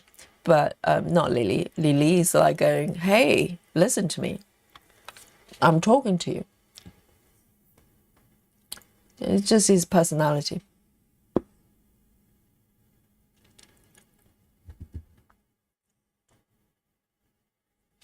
Ellen says in the village next to us, there was a cat outside. He returned home, but his tail was broken.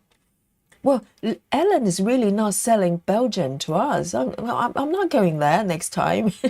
I'm going to cancel my flight to Belgium, right now. And all the hair was gone. So the tail was broken, the poor thing, and the hair was gone, and he needed to have it amputated. Which part? The tail.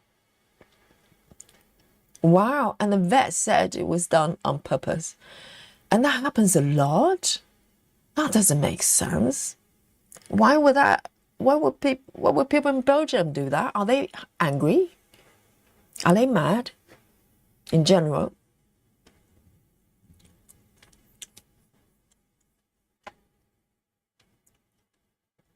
Janine says it's not safe at all for cats to let loose. Will never let my cat loose outside.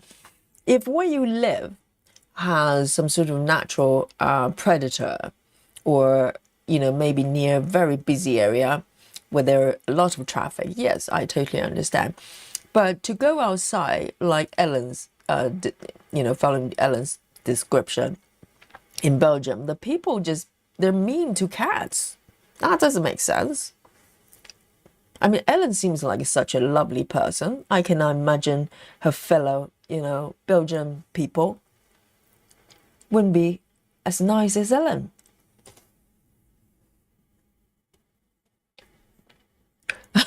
Floss. Easy. I'm sure there are good reasons. Maybe just some, people, they're not being very nice.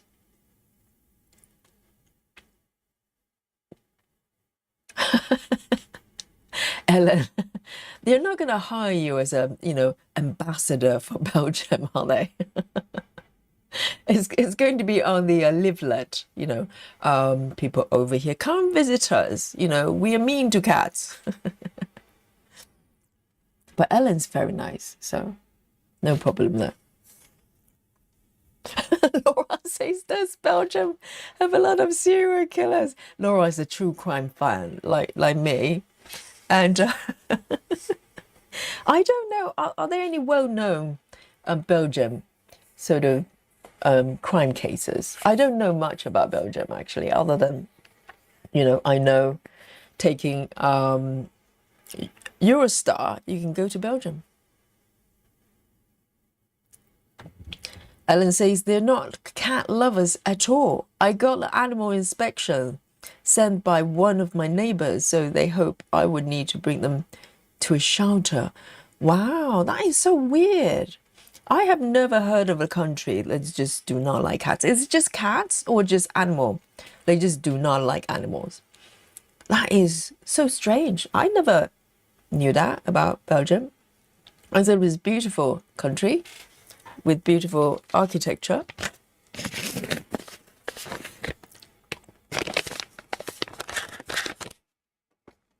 Maddie, hello. Maddie says, Maddie's here to report to the chat that she has finished a page of Fierce Beautiful Mini. Yay, the entire page. Round of applause for Maddie. I'm not going to ask how many stitches they are involved. Probably a lot. And Maddie, are you eating chocolate? This is a chocolate time. And Ellen says, I have 10 cats and 2 dogs, so I'm kind of my pet. I'm kind to my pets, okay. And sometimes I feel as the only person here in the street with cats. Really? In London, they're everywhere. Everybody's got a cat. And a lot of dogs as well. If you go to the parks, everybody's got a dog. Everybody loves animals here. You know, any kind of animal charity, you know, people just rush to give money.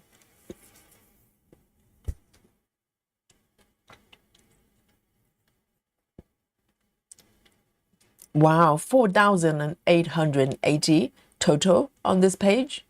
Well done, Maddie. Very good.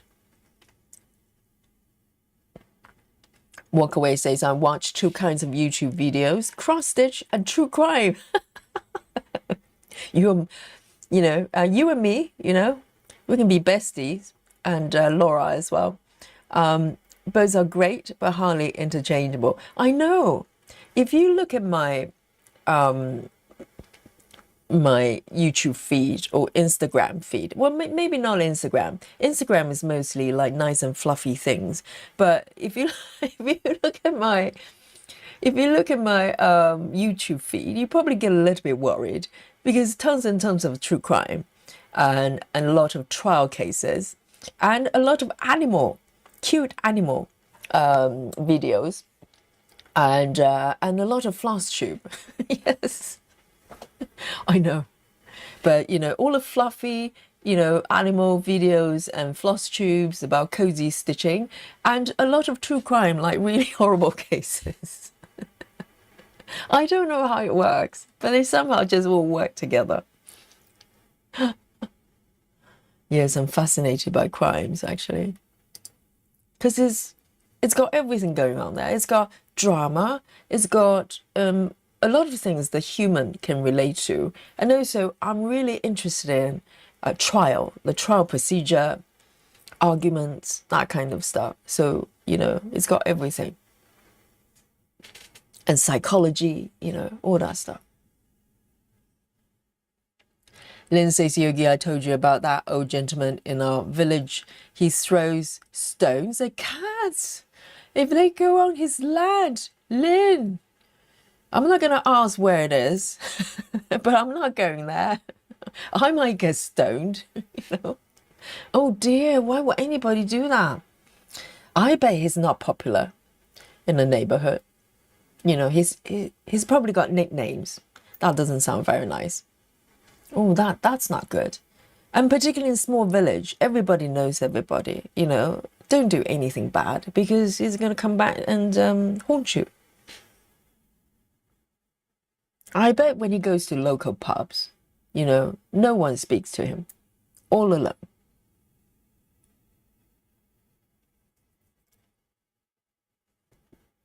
All right.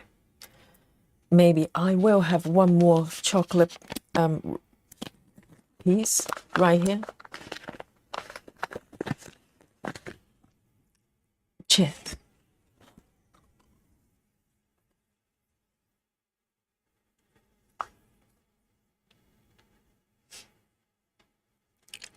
Janine says, Ellen's cat Shadow purrs louder than Dolly. He's a happy cat. Oh, now, Dolly, did you hear that? You have competition. I mean, Dolly's been, you know, neglecting her duty for a little while. I know I need to have a word with her, seriously. And now Ellen's cat is purring louder. maybe, you know, this is going to get Dolly going. She's competitive, you know.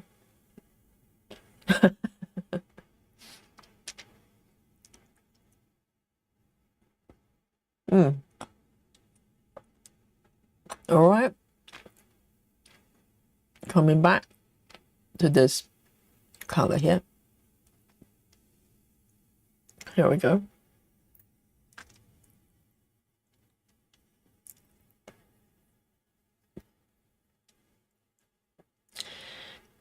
Maddie says, no chocolate for me today. I have none. Oh, Maddie, you need to reward yourself with some chocolate, you know. You need it. But Maddie has some string cheese. String cheese are for kids, is it not? It's one way to trick kids to eat cheese as snacks. Fair enough.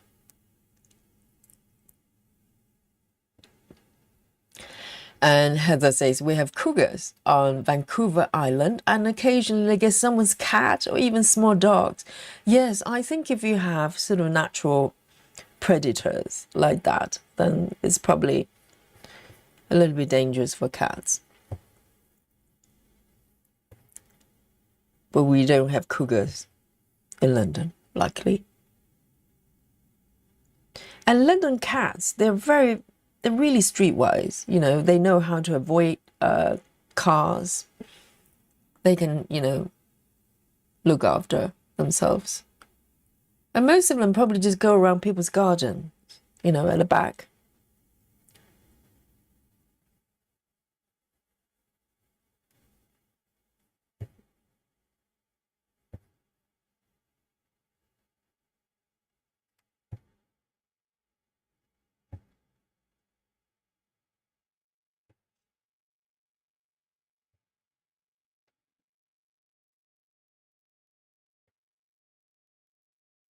I'm going to end this one.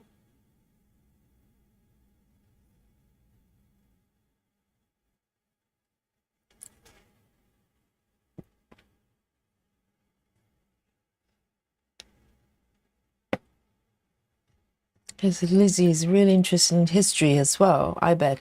It's interesting if, you know, if we could actually allow to look into other people's YouTube feed, you probably get a glimpse of what they're really interested in.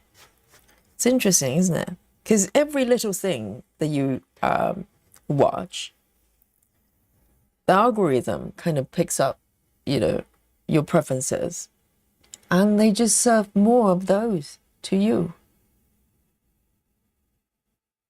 But sometimes I watch things that I'm not really interested. You know, sometimes it's just the title or maybe the thumbnail look interesting, and I watch it, and lo and behold, as soon as I watch those videos, and instantly they just populate a lot of very similar content. So sometimes I have to manually saying, I'm not interested. Please go away.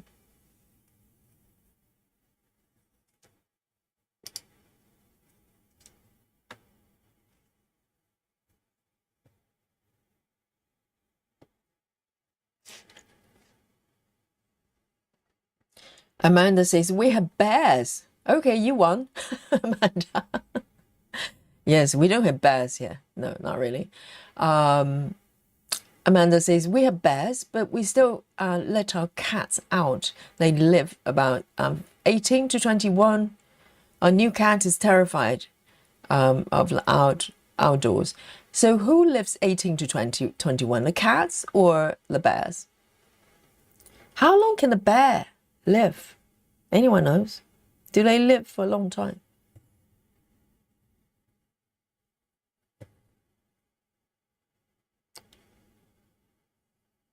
I think bears are quite cute if they don't eat people, you know. When they're eating people, they're not so cute.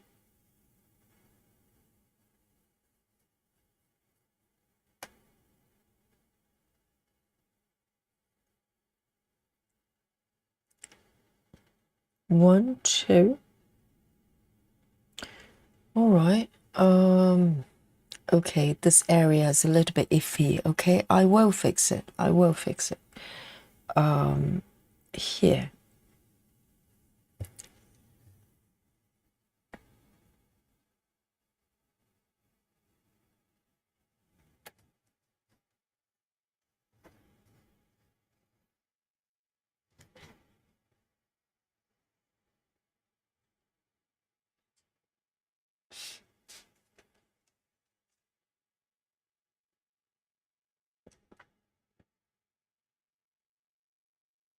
Crafty says, I couldn't live in the UK as I have a boxer and Doberman and would not want them muzzled. Oh, some dogs, I think particularly pit bulls, they probably are required to wear some sort of mouthpiece. Yes, just in case.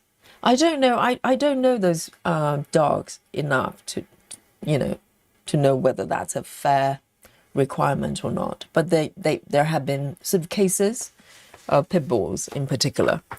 They attack people.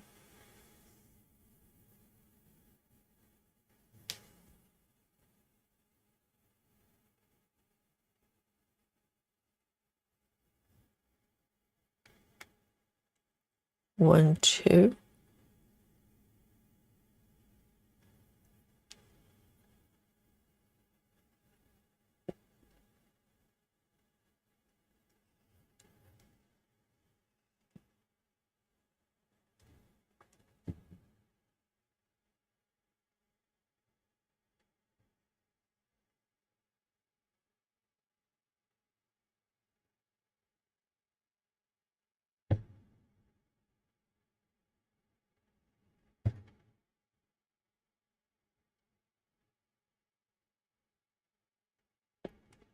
Walkaway says, I'm not indulging chocolate today. It's almost supper time. And we're getting Thai food today. Oh, I love Thai food.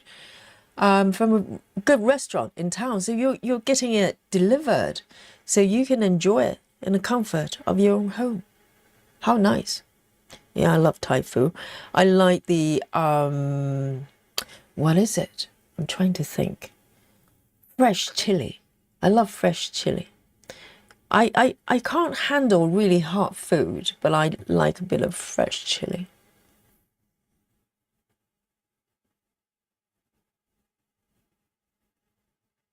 And coriander as well, you know. Cilantro. It's not cilantro, it's cilantro. If you don't know what that is.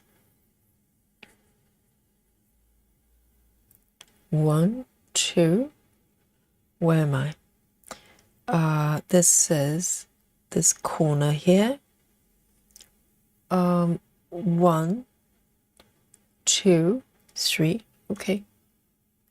Got it.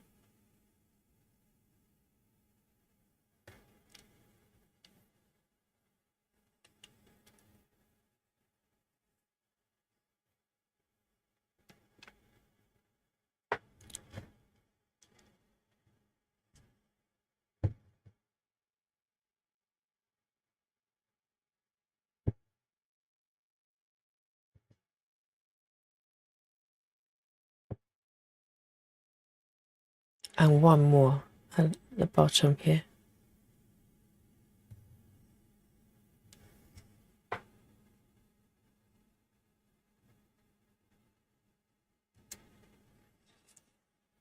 Suki says, Yogi, for your master set, did you use a heavy cardstock to make the card sturdy? I'm in the process of putting mine together. I do use cardboard to start with, but I also, for the new set, the new version, I also laminate the cards as well to make them even stronger. But the last set, the last version, that I use only cardboard, they also lasted me for over 2 years, so they can be quite sturdy. So just use the cardboard. They can be printed. So if they're too thick, maybe some printers do not, can't really handle them. Just get them thick enough that they're still printable. And if you want, you can laminate the cards to make them even more sturdy. So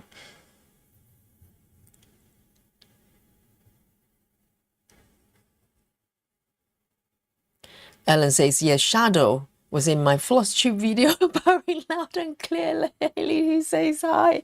Yes, where's Dolly? Yes, I'm going to introduce Shadow to Dolly, okay? Dolly's probably getting a little bit competitive and start purring really loud next time.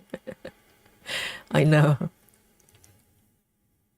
Wonderful.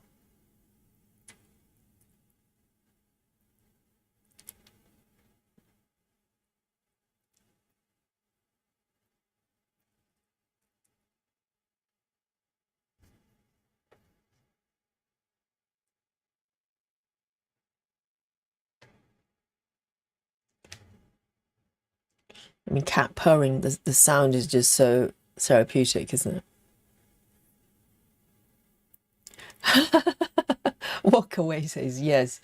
We don't have bears, yes, but Walkaway says we have Werewolves. Of course. We have tons of them. I see them all the time, you know, when I go grocery shopping.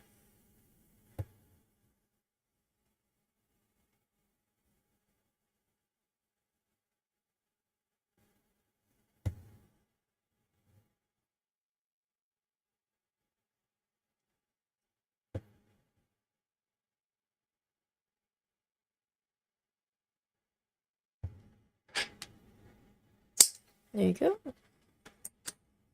Just one stitch with this one. This area, I would say, is slightly more confetti. You can probably tell just by the number of part threads here. But, you know, it's not too bad. With this method, it's quite doable. It's quite doable. You don't get overwhelmed because you're just doing, you know, a couple of stitches at a time. And I also have the option to kind of move to slightly different area as well. If it gets a little bit, you know, overwhelming here. Merlin says, how many cats do you currently have? Just one, but I have 3 more guests. Okay, so officially Dolly, and then with the guests, started with Lily. Okay, he's all black, longer, medium length hair. He's a little bit puffy and really loud. You probably heard him crying during live streams. And then I have a new friend. His Oreo, as in Oreo cookie, because he looks like, you know, if you know the brand Felix and the cat food, he looks just like that. He's beautiful and he looks quite young, maybe just out of kittenhood, not very long ago, and very lean as well. So I don't know why he's so hungry, eating so much and still very lean. And also there's a tabby recently has been visiting as well, not as frequently as Oreo. Oreo will come sometimes twice a day, and he's hungry each time. And today, I've seen him once today. But there's a tabby, there's a sort of grey and black tabby cat, really gorgeous as well. No name just yet, but I think Oreo and the tabby might be coming from the same household because they're quite friendly with each other. It just feels like they know each other. And both of them are very well groomed, very well fed, and just they don't look like stray at all. So these are the 3 guests that I have on top of Dolly. So Dolly's got a lot of competition. Yes, poor Dolly. And every day I'm trying to persuade her to come to the live stream.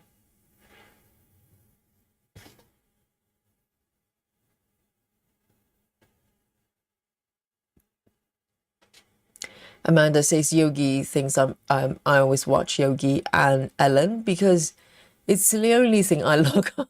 Don't use private browsers. Yes, I know.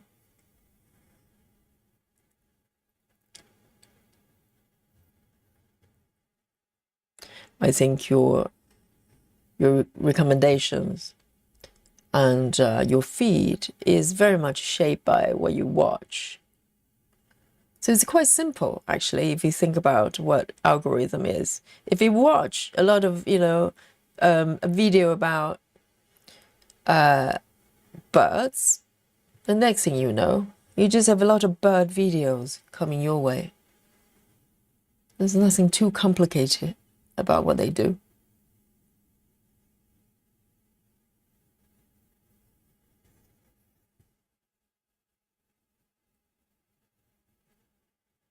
All right, here, 2 stitches. 1, 2. This one. Oh, this one's tricky.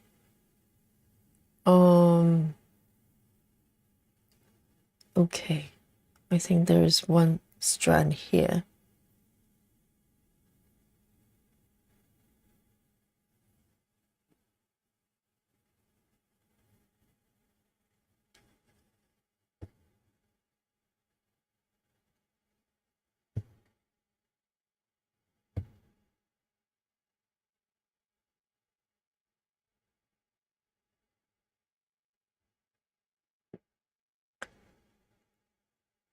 Okay, 1.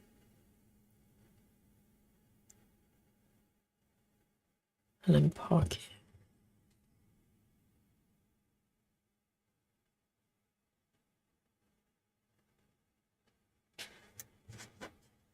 Whoops.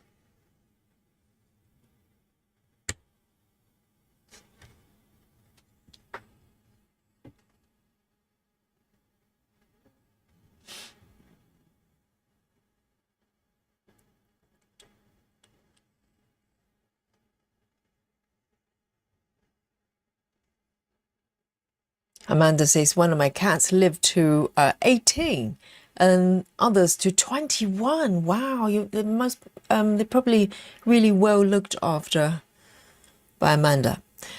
Bears can live around 20 to 30 years, really? Wow, that's a long time. And parrots as well. Parrots can literally live like 70, 80 years. But how do you look after a parrot if they outlive you? You know, if you get a parrot, a young parrot, when you're in your 20s, for instance, you know, they could potentially outlive you. And what do you do? Do you eventually have to give it to someone else?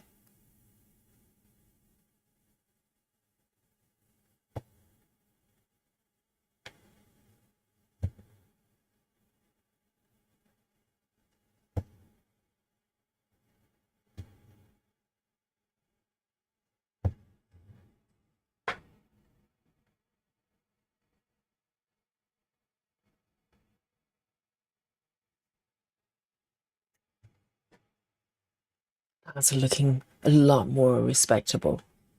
Very pleased. Very pleased. Travis, hello. Travis says, hi everyone. Did you see the picture I posted yesterday, Yogi, on my nail color? Yes, I did. Travis experimenting with a nail art or whatever, you know, the nail experiment is doing. Yes, very nice, very shiny. You know, Travis, if you grow your nails a lot longer and paint it that color, paint the nails that color, it's like Wolverine, you know, with a long claw, really long claws.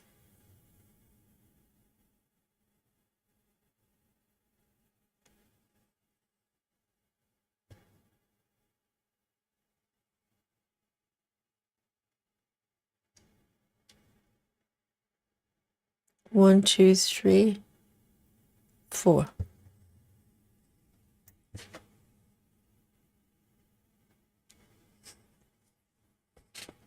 Laura says one of our cats, Dino, and has some dental work done today. He's currently very dopey.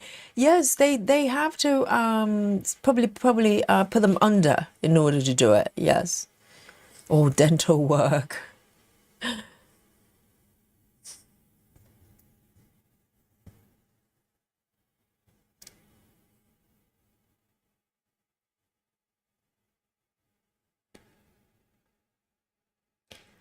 A14, this one.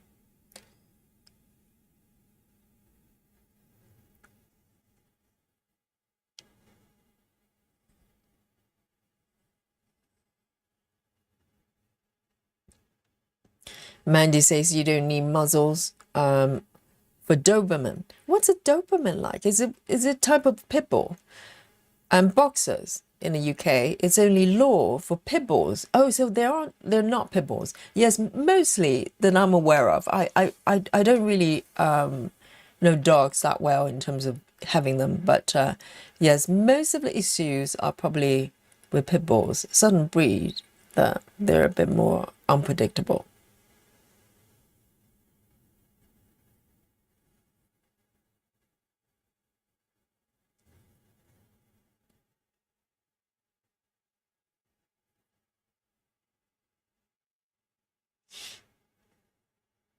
Travis says, I'm joining you in the dark chocolate department. Currently having some 70% dark chocolate. Isn't that so much nicer than those, you know, sort of non-specific chocolate with no percentage. When you have the percentage, you know how much chocolate you have in that bar, which is nice.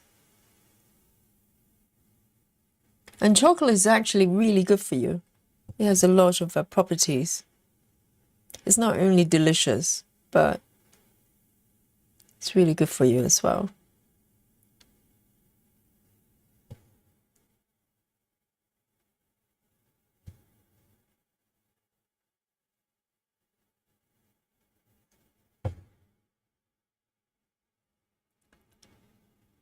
Okay. Okay, this bit will be a little bit tricky to find the spot. I want 1, 2, right here.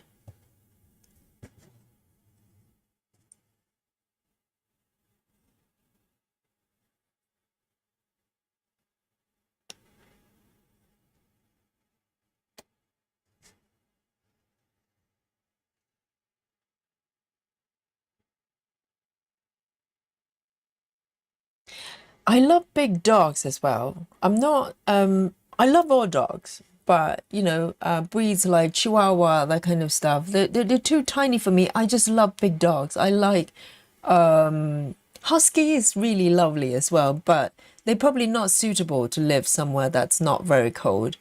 But I love Labrador, Golden Retriever, that type of dogs. If I had dogs, I'd probably have those.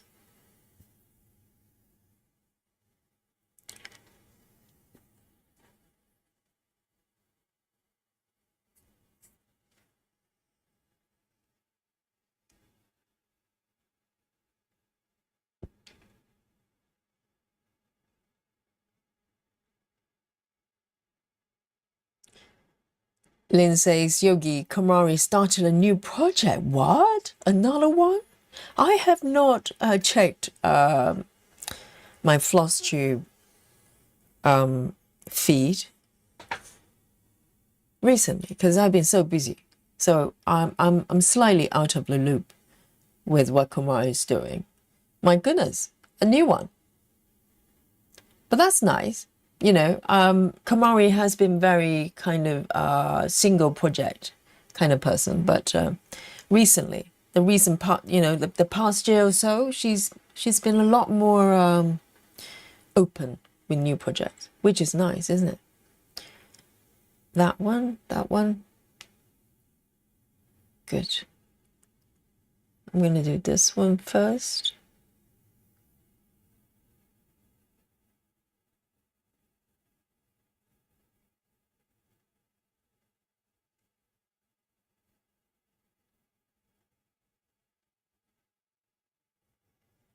No.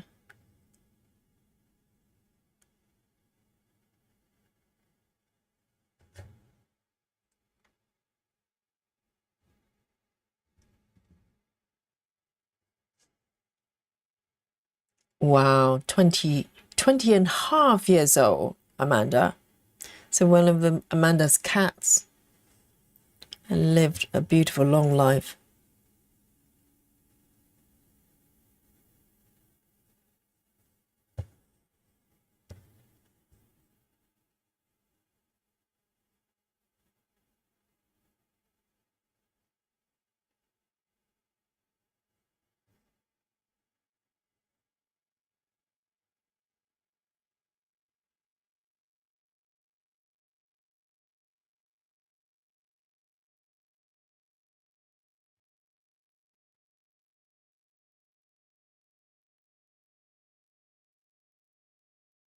And see you later, Lizzie. Great to see you.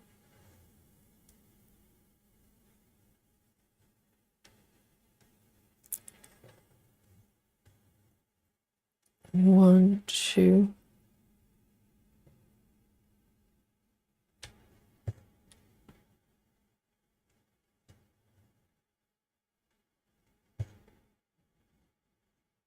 Three.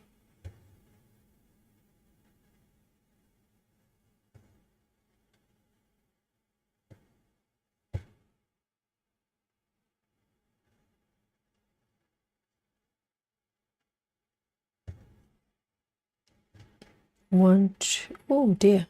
Hang on. 1, 2.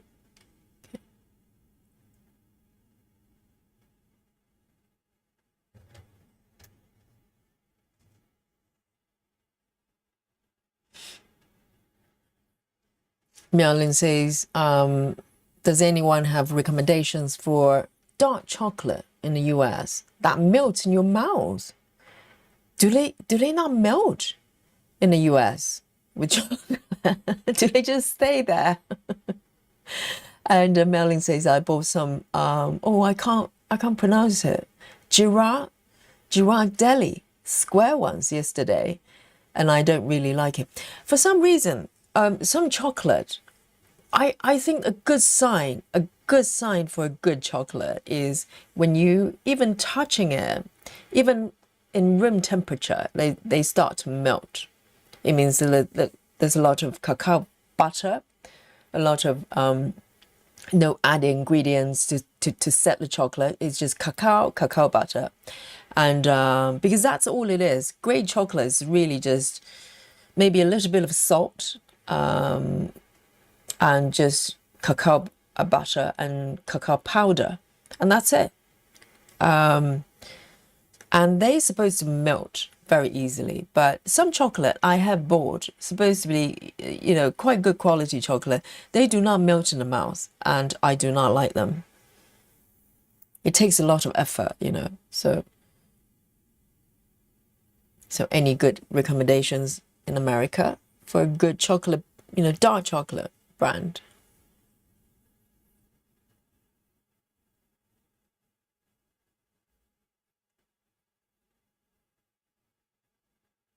Ellen says it's fairy tale. Komari started with the candy house. Is it Hade? Is it Heaven and Earth? Candy house by whom? Hansel and Gretel. Is that the name of the artist? I'm not familiar with them. I'll definitely have a look. Oh, Komari.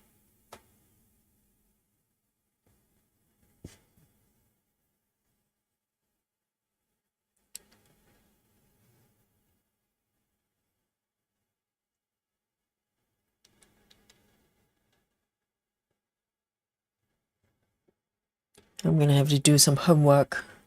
I hadn't had time to watch anything properly.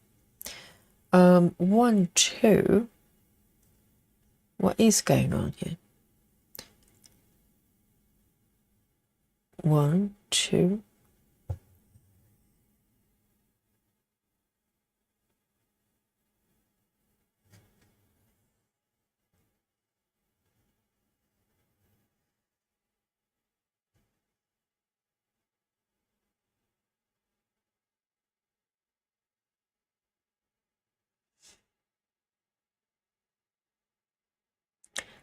Brittany.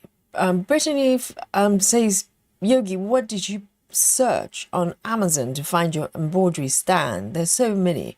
Any particular brand? This particular brand I'm using, I don't think is there anymore, but it doesn't matter because there are tons, quite a few different brands. They make identical stands. If you just put in something like embroidery stand, a desktop stand, you will probably find quite a few. Very, very similar, if not identical.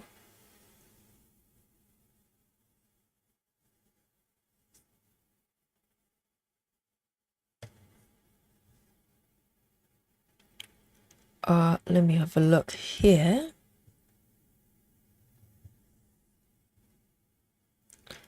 One, two, three. Okay. That one's done.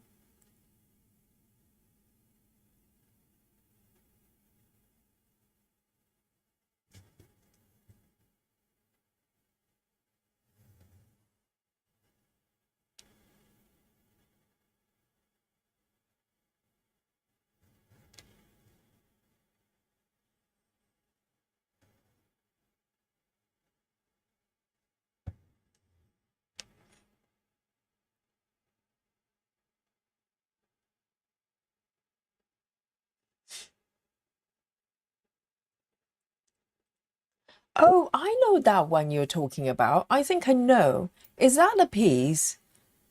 Is that the piece that's got two like childlike figures there? I know that one. It's not new. She started it. If that's the one we're talking about, like like a kid's figure, like big head and small body. I think they're children. And that one she started a while back, but I had not seen her stitching that piece for a little while. And she started, she's focusing a lot on traveling library. But yes, I think I know which piece you're talking about. Is that the one she charted it herself? I'm not sure. I remember seeing that piece coming up, but I don't know who charted it. Oh, so Laura says, yes, I remember we talked about that, Laura. Yeah, so it's not brand new. I'm aware of that piece. And I think it may be the chart that she charted it herself. I don't know whether she created the artwork, but I think she charted it and she's selling it in Japan, but not you can't buy from outside the country. I don't know why.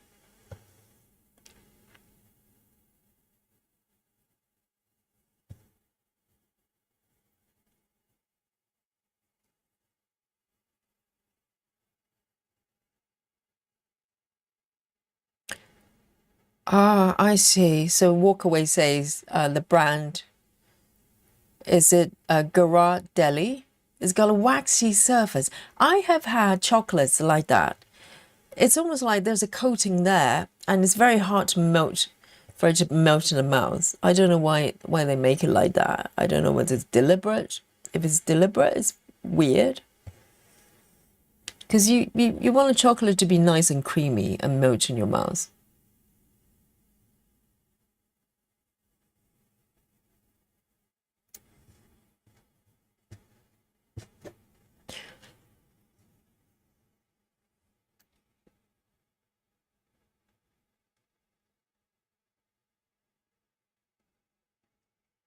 Okay, this one's got only one stitch.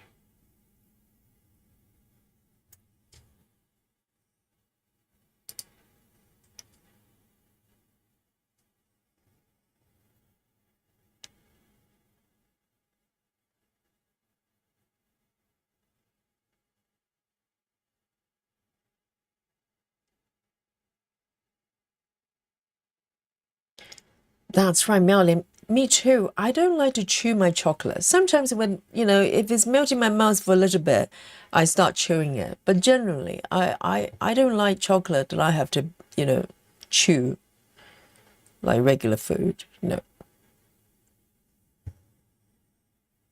I want the chocolate just melt.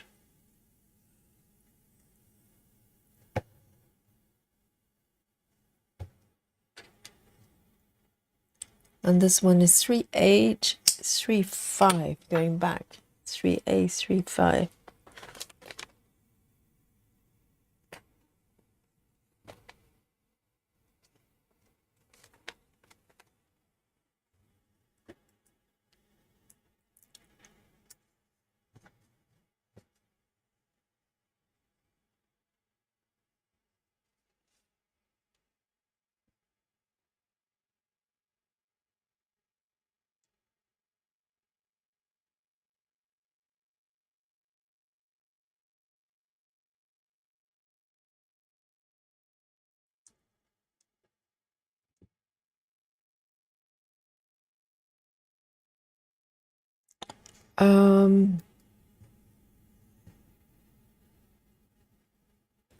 Daria says all breeds can be aggressive, and I don't like it when people brand dog breeds. I have a Staffy, they're branded as aggressive and how they're brought up. Well, I think all individual dogs, just like cats, they have their own temperaments and personality. You're probably right, but I think for breed in general, are they not bred that way? Not to be aggressive necessarily, but some breed there are sort of their traits for a certain breed to be maybe more like hunters or whatever, so they may behave a little bit differently. So there are sort of a high level general sort of personality traits for each breed. I think for cats as well, some cats they're more tame than others. So but of course, individual dogs, if they're not treated properly, all dogs can be aggressive, and cats as well. So there are various factors. But I think breed-wise, on the breed level, there may be, because people choose breed based on their temperaments. But that's kind of, manufactured, isn't it? They're bred a certain way. 434. 434.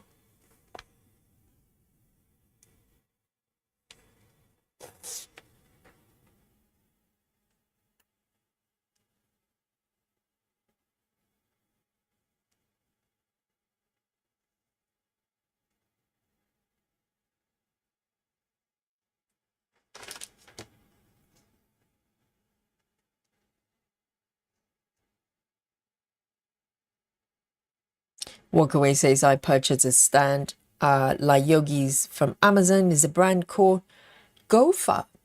Adjustable embroidery hoop stand is called. Yes, if you do desktop embroidery stand, you can probably get quite a few different ones, very similar.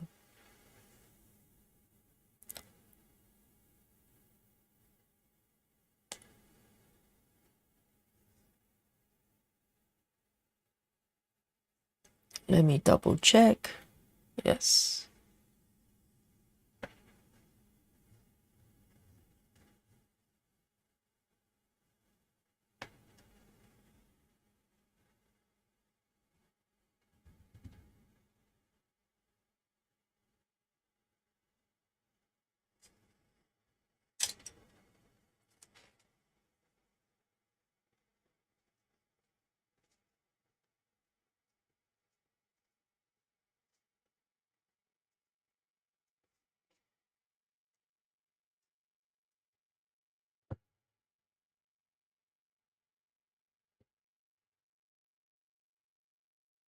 Lynn says, Yogi, I saw Kumari start the project. It looks like, yes, that's the one.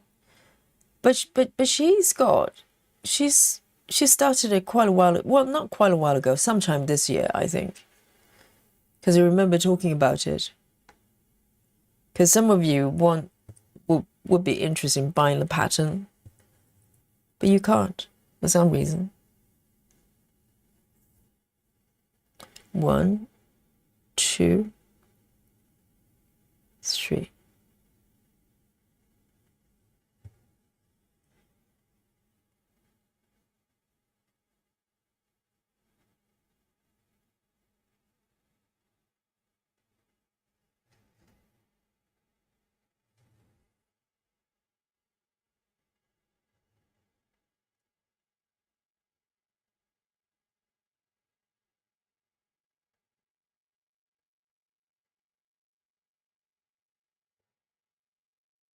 Amanda says you could probably use a concierge service in Japan to buy the cross stitch and have it sent to you. Really? Can you do that?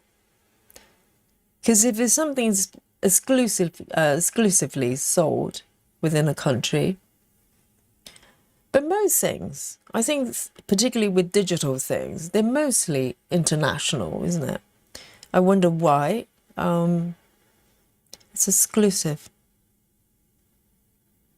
I've never seen anything like that with the patterns.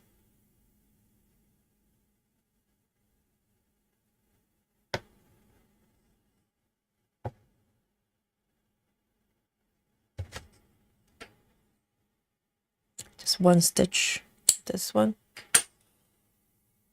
This is looking like it's turning into something. I don't know what that is. But it's looking like something is taking shape. 160. 160. Let me take a sip of my coffee. Travis says, I'm currently trying Gemma's method on the 2 Pokemons I'm working on. Definitely slower, but rewarding to see them coming to life. I notice you have a lot of past threads. So yes, that's probably coming from Gemma's.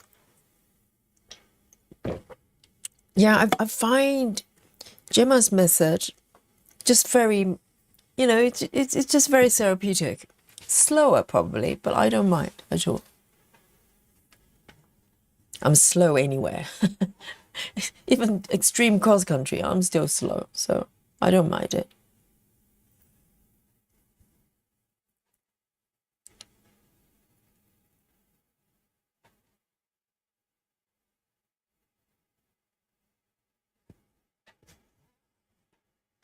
So there's one gray over there.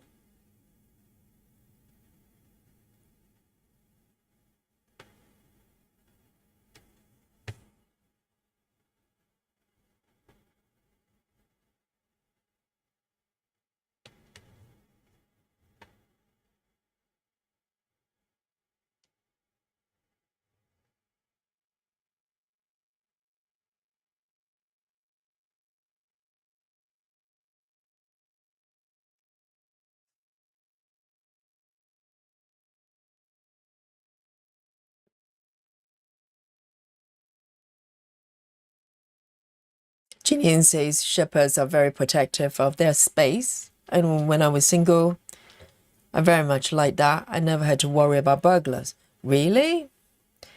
Yes, they are being used as police dogs quite a lot, isn't it? German shepherds. They're probably quite protective by nature.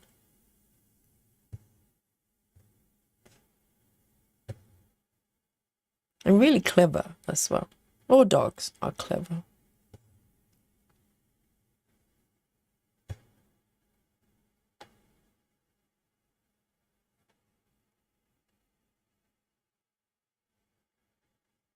One, two.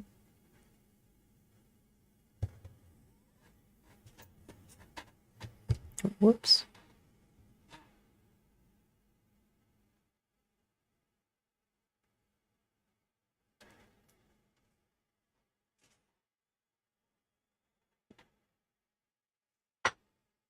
And Brittany, enjoy the birthday celebration, and please send her my best wishes for the hobby as well. Happy birthday. And enjoy it. And Ellen's going to sleep as well. See you later, Ellen.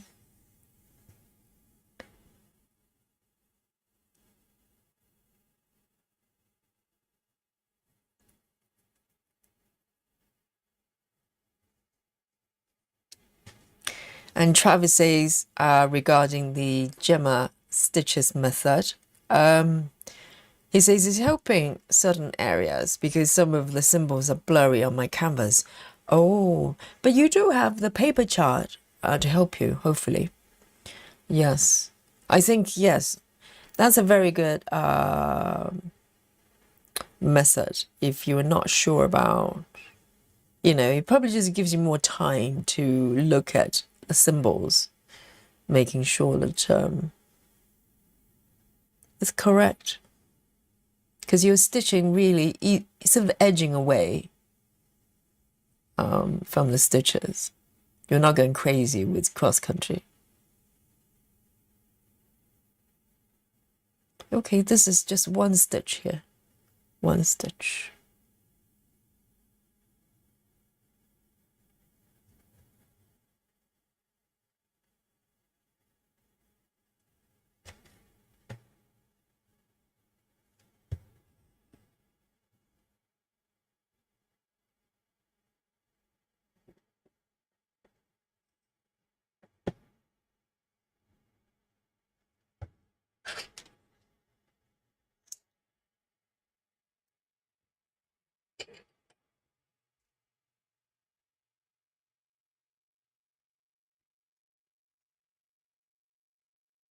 Lovely. And let me have a look. I might come up here.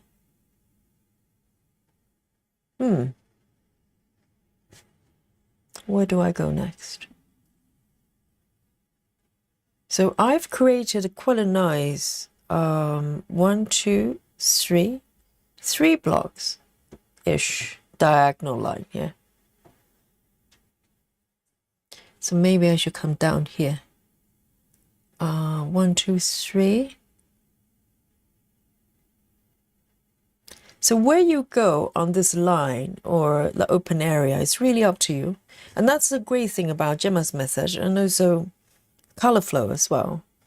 It gives you a little bit of freedom to move around the edges, you know.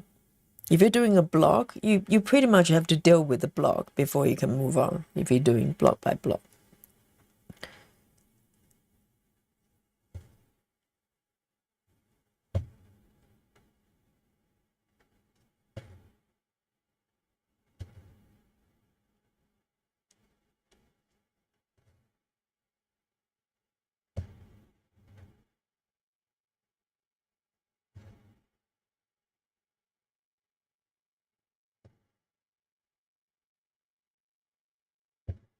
Okay.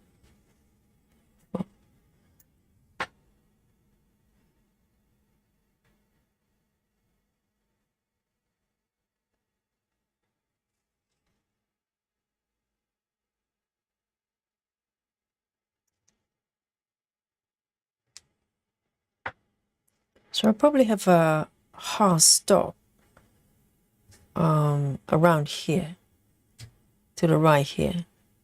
So everything's kind of lining up.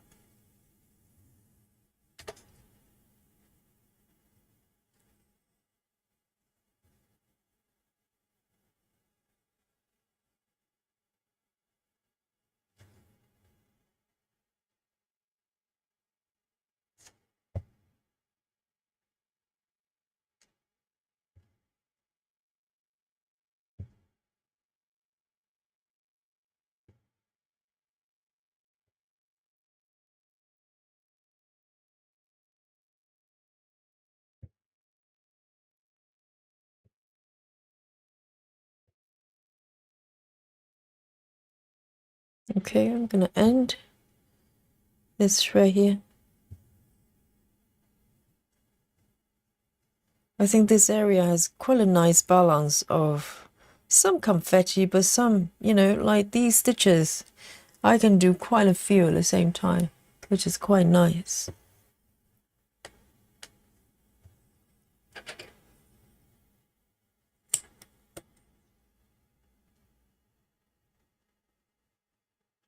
Walkaway says, Yogi, when you're not streaming, do you use that same stand or another way? Depends. If I already have the project, fixed on this stand, I'll use the stand. But I also have Lowry. So I had Lowry. No, I actually got this stand first, quite a few years ago. So this stand is really durable. I got this stand, and then I discovered Lowry, and everybody's raving about it. So I do have a Lowry stand on my left here. So day to day, it's quicker to attach hoops on Lowry. So I use Lowry, even though it bounces a little bit. But I don't mind when I'm stitching, just looking at the project.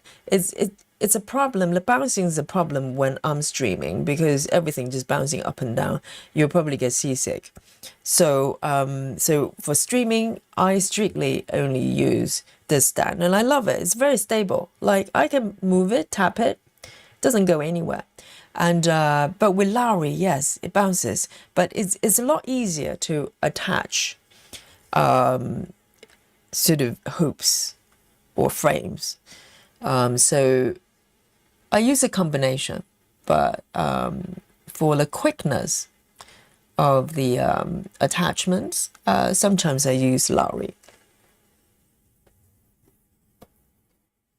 And also some frames are too wide for, if I use Q-snap, which I don't very often, but if I do my needlepoint, for instance, the wooden frames I'm using, they're quite big, quite wide, so they don't fit within the stand.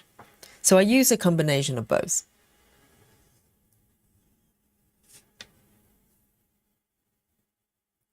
1, 2, 3.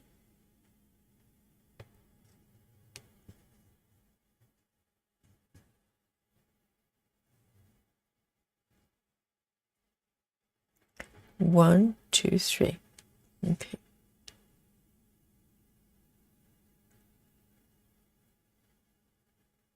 I was really, really into Q-snap for a while because at that time when I first discovered full coverage, I wanted, to figure out how people stitch their pieces, their projects and what they use, all accessories and everything. So I did a lot. I just looking around everywhere, and everybody was using Q-snap because the first time I saw people using Q-snaps, I was intrigued because they wrap their projects like a baby with a grind guard.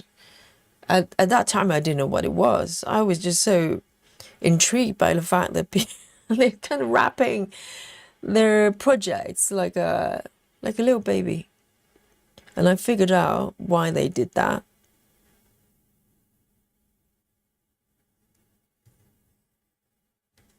So it was adventure.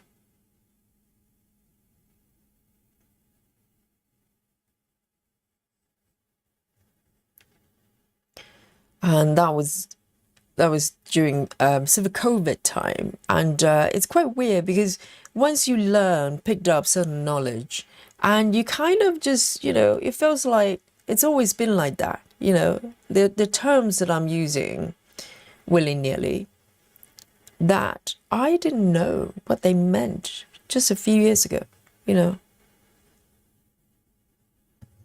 Even DMC, I was vaguely aware of DMC, the brand name, but to be honest, I didn't care at that time prior to full coverage because I was always stitching with kits, cross stitching kits, so I didn't have to worry about flaws, what type of flaws that was.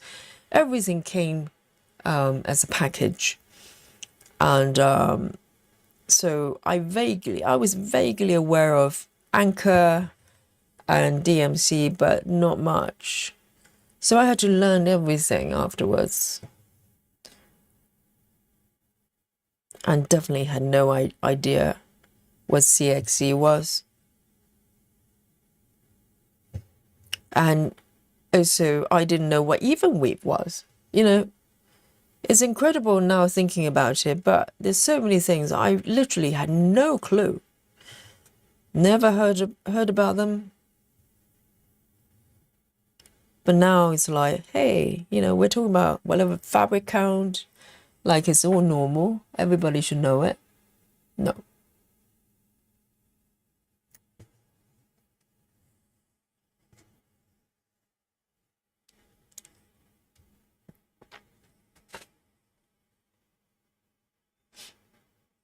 And see you later, walk away. Walk away says, I've stitched 4 stitches this time. It's full time. Thai food time, of course. Go ahead, enjoy the Thai food. And I can smell it when someone mentions Thai food. I can smell coriander. I can smell lemongrass. Because it's kind of curry, isn't it? But not Indian curry. It's got lemongrass, it's got a lot of spices and fresh chili as well. It's weird. Thai food is just such a not every time I hear it, I can smell it as well. Just like lemon. If you say the word lemon, instantly I can taste it in my mouth. It's a very kind of tangible kind of flavor.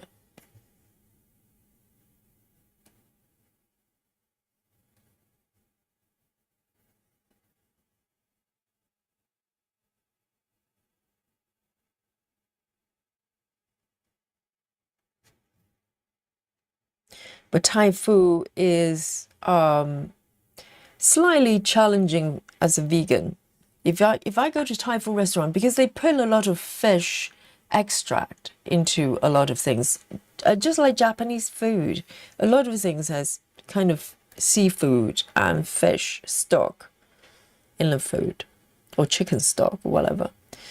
So you have to kind of double check with them.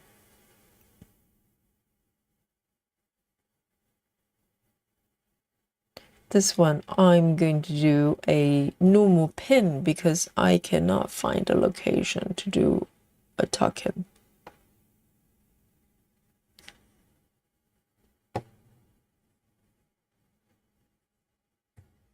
But I do try to cook Indian curry sometimes. I do have a spice tray. I got the container from one of the Indian markets in London. There's one area in London. There's a lot of Indian shops. And I went in there and saw those, you know, I don't know whether you've seen those, like metal dishes. And you can place them inside a bigger metal tray. And I think that's how quite a lot of people in India, they keep their spices that way, and it's got double layer of the lids, so it keeps all the spices really fresh, and they can be kept for a long time. So I do have a lovely tray like that, and I have a selection of different spices. I love them. Every time you open it, it's just like, oh my goodness, you get hit by the aroma. Janine says, I never had Thai food. Really, Janine? Do you not have like Thai food restaurants where you are? You need to give it a try. But the thing is though, I'm not sure how authentic Thai food is in London. I have no idea. It's delicious, but who knows? Maybe if you go to Thailand, it's totally different. But it's a little bit like Indian food as well. You know, Indian food in London is quite well known to be delicious. A lot of people like it. But I don't know whether they're authentic or not. But it's very popular, very popular. Indian food is probably, yes, probably more, well, as many as burger joints. It's that popular. And a lot of Chinese as well. I don't know how authentic they are, but they're all sorts. But Janine, you have to try Thai food. It's delicious. It's a little bit spicy, but not like super hot. It's just very fragrant, you know. And of course, Janine loves coriander.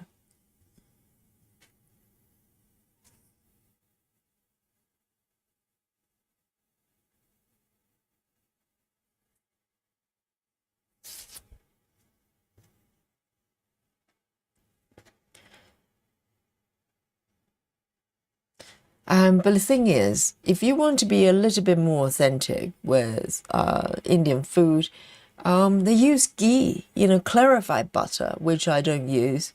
So I cook my Indian food with olive oil. Sincere apologies. I cook everything in olive oil. So, but it works. It's fine.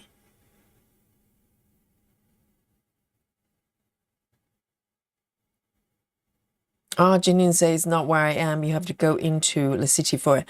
But Janine, where you work in the resort, you know, how do you call it? Where you work there, do they not supply food? So where do people get food locally?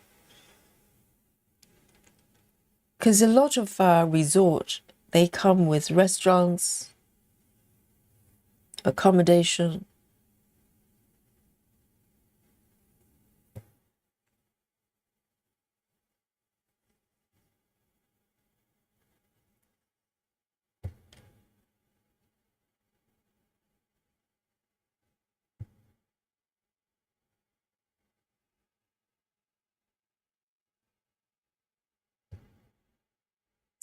I don't think I ever tried cooking Thai food because you do need some certain ingredients.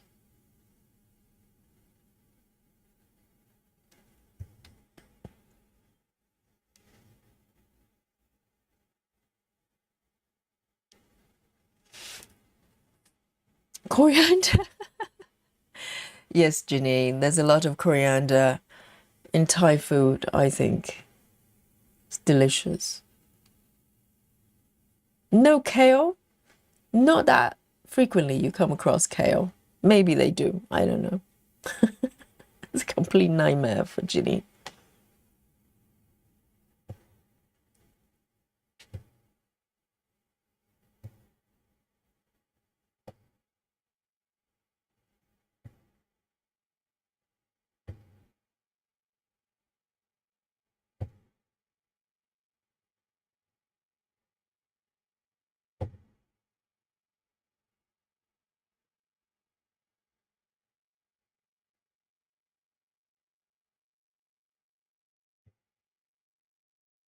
Okay, I think I'm gonna end this one as well.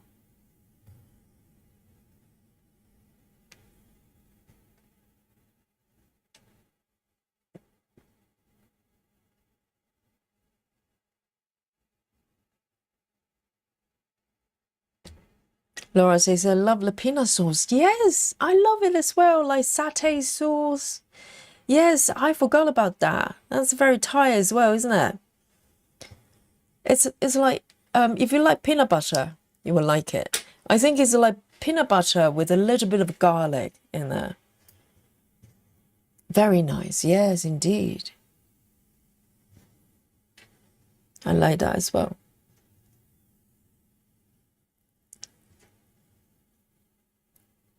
Janine says we don't have restaurants at a resort. People have to drive into town or cook their own food in their unit. Oh, so they come with kitchens.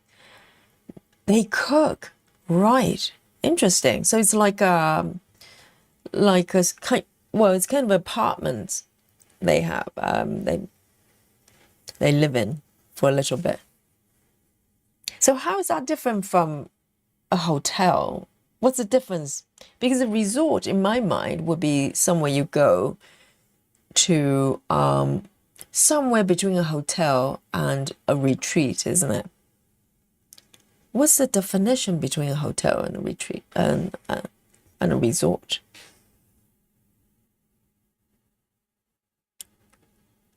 Right, so they have to drive for about 45 minutes to get their stuff.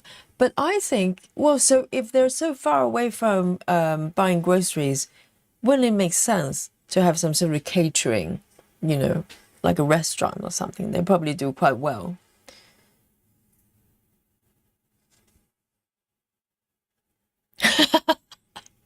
No, Liz says my mom used to make cilantro coriander soup, and it was gross, really. So it's like soup with just coriander only, cilantro, completely. That I have not had. It might be too strong. Coriander for me is more like herbs that you sprinkle a little bit, because it's quite potent, isn't it? And I love coriander, but I'm not sure. Well, maybe once you turn into soups and everything mellows a little bit. But Melanie says it was gross.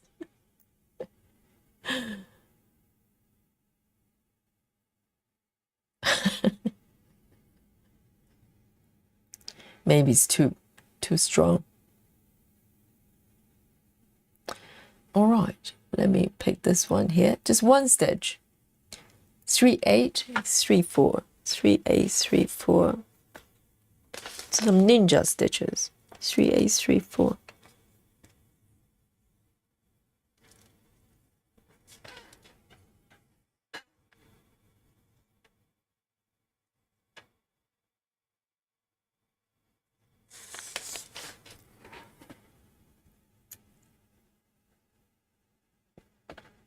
Right, so it's more like a timeshare resort, not a hotel. Interesting. There's still timeshare there. So it's like some people rent the space for a certain period of the year, and the other one, someone else can move in as well.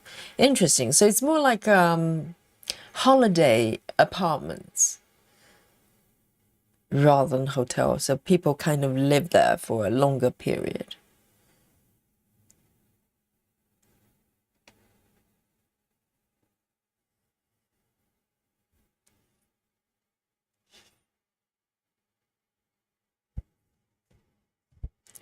Marilyn says just cilantro and pork bone. Oh, as in broth.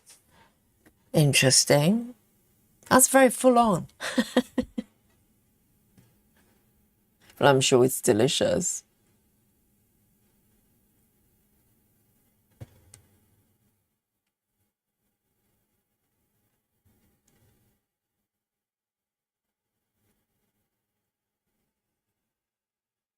Rachel says, I don't trust Chinese restaurants, and news place did an expose on Chinese restaurant in New York, and they trap what? They trap cats, dogs in the alley, and they serve as chicken. Are you sure, Rachel? Is it not some sort of urban myth in New York? Why would they do that? They they trap. Listen to this, guys. Rachel is claiming their Chinese restaurants in New York, they trap cats and dogs in the alleys, out of all places, and sell them as chicken. Wouldn't it be so much easier just to get chicken? This is not making the chickens happy, but wouldn't that be a lot easier? Rachel, you probably want to check your news source on what you're reading. Oh dear. I think it would be a lot easier to get chickens than trying to trap cats and dogs.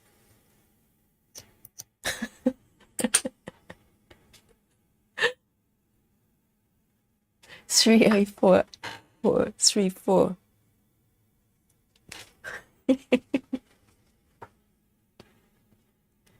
You know, this is our urban myth kind of spread. And Rachel says a radio station covered it and people called in and talked about how they saw traps being carried into the back of the restaurant. Did they just do that because they saw them as nuisance? I'm sure they probably, well, it's terrible, first of all, they did that. But if they did, and also, I doubt they're eating them. Seriously, why would they do that?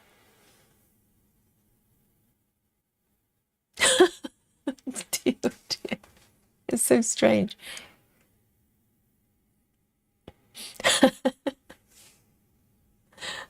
Rachel says, wow, this is like a rabbit hole. Rachel says, then I saw something questionable there. Chinese restaurant in Strip Mall. I was waiting in my car to meet someone, and I saw someone carrying a large dog crate with a blue tarp over it. Oh no, this is like a crime scene. Oh dear.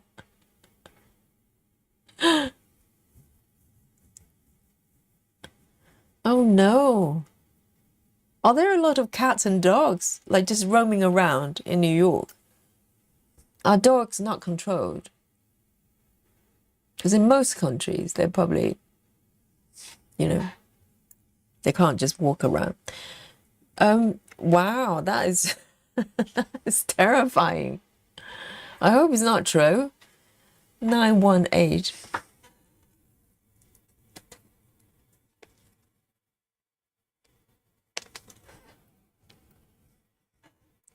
But so I don't know whether you know, it's a true story with Rachel's situation, but there's one story I read, apparently it's true. Apparently, so I'm not sure. I think it's an African country. I can't remember which one. Sincere apologies. They actually, someone was actually serving human flesh. And it's true because it was from proper news source. And the guy, I don't think he was arrested because apparently in that country, it's not illegal to eat people. I cannot remember which one. I'm not responsible, okay, for the story. I read it. I remember vividly. It was a serious news story. And the restaurant was caught serving human food, but they could not arrest the people in the restaurant because there's no law against eating people. It's probably good that we don't know which country. I cannot remember.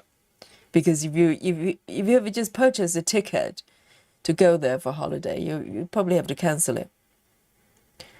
But it's a true story. And I remember there was a picture of a guy who was a customer. And he went there to eat human flesh as a dish. So there you go. I don't know whether they trap people in the back alley. I have no idea where they come from.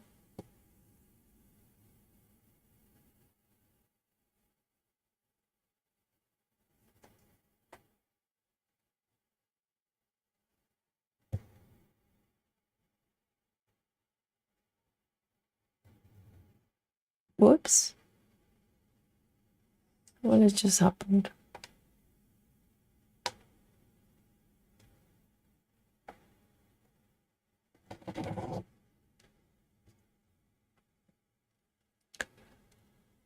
And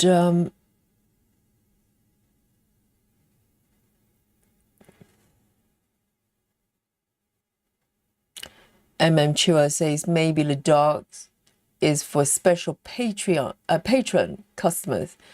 Some mainland Chinese eat dogs. Oh dear.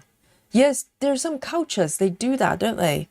But why in New York? And isn't it hard work trapping cats and dogs? And let's say that, for whatever reason, you want to eat cats or dogs, please don't. But would you trust the source of the food? Because how do you even know where the cats and dogs are coming from?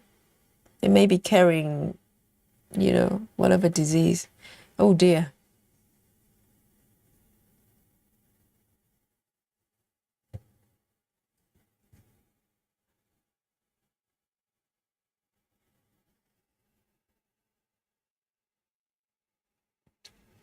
Oh, so Rachel heard that on the radio. Laura says sometimes lobsters or crab traps look like dog crates. Oh. That's possible too. Maybe it was seafood.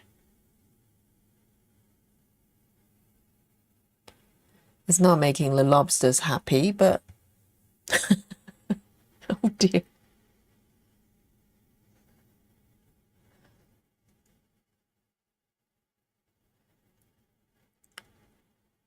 One, two, three.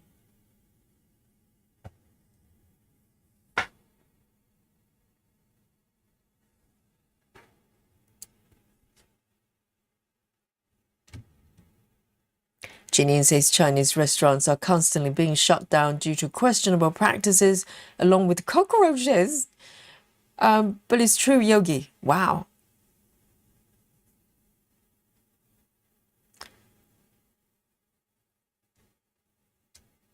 And Janine says, yeah, we all love Chinese takeout.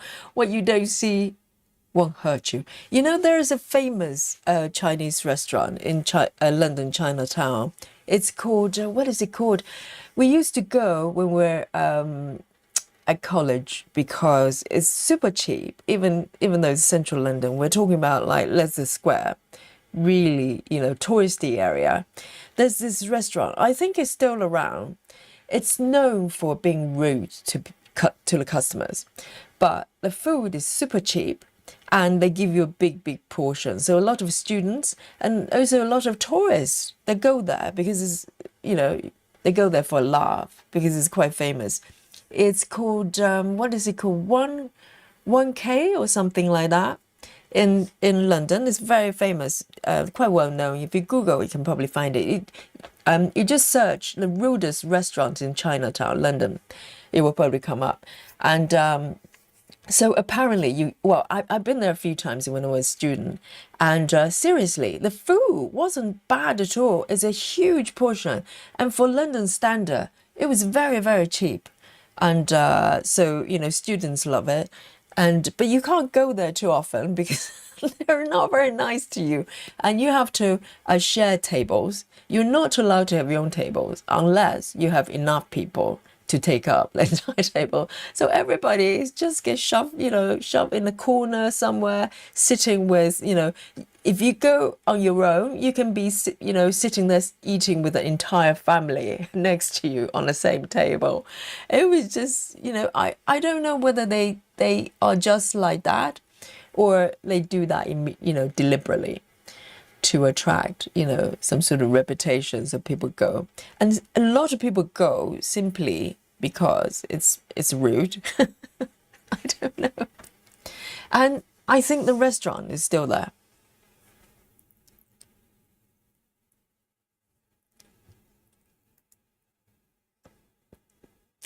Laura says, I remember a case where a guy dehydrated and powder human part. Laura? Powder kind of herbal remedy.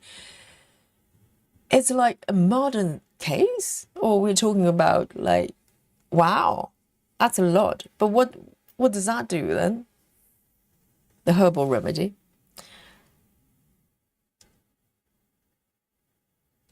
The Mickey Mew says people don't leash their dogs and let them roam around. Where are we talking about? New York? Really? I've only been to New York once. I don't remember seeing stray dogs, but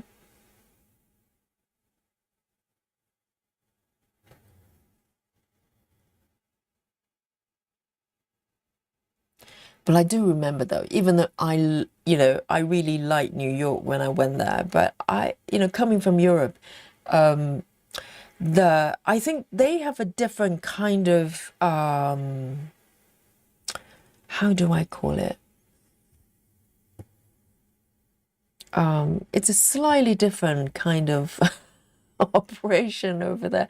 I remember going there with a friend, and we went into a Starbucks. Okay, it's a tourist coffee shop, and I remember it was really packed, and so there were a couple of tables with 1 or 2 seats still available.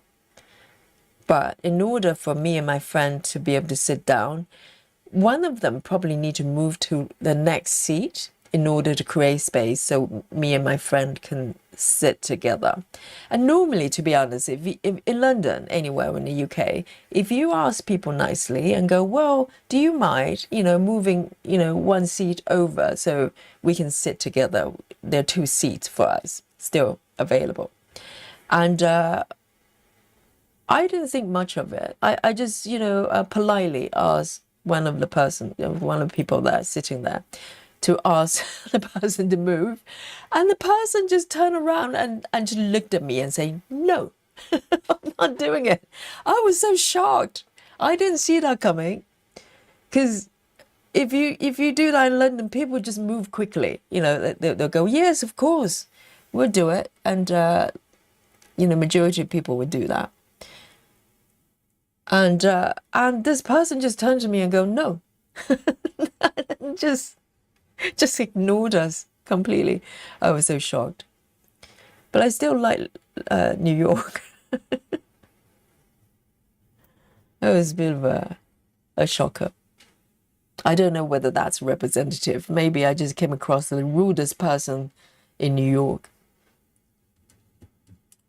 Rachel says, I do not eat Chinese food. I'll eat at chain hibachi restaurants, but that's not small strip mall restaurants. Yes, I suppose if you're not, not sure about the hygiene or whatever of a restaurant, it doesn't matter what cuisine it is. If you're not sure about it, then don't either.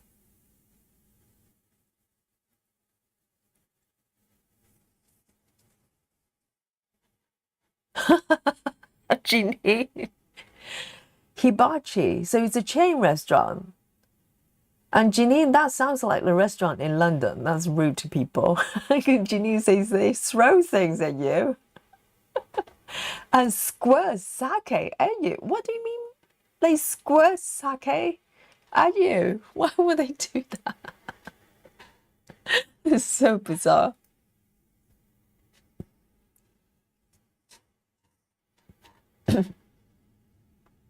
Laura says, oh, regarding the human herbal remedy, not herbal.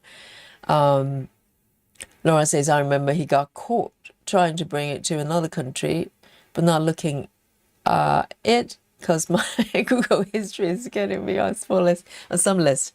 Yes, I think, Laura, if you've been watching enough crime cases, how many of them got caught by their Google history, their search history? They can trace back for probably for decades.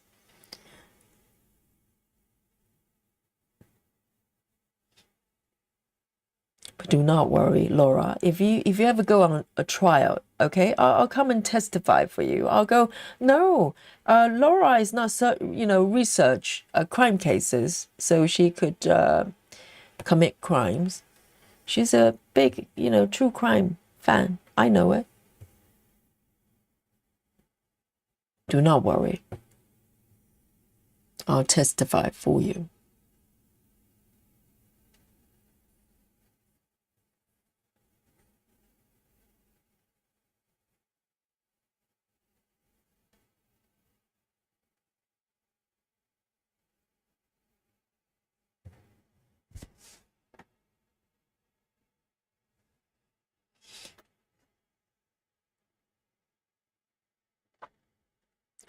Chua says, have you heard all the weird stories are coming out? Chua says, have you heard the story of dogs escaping from their captors? Last March, there are 5 village dogs, pets from China, who escaped and walked back to their village. Oh, escaped from people who were trying to cook them. What? They just steal people's pets?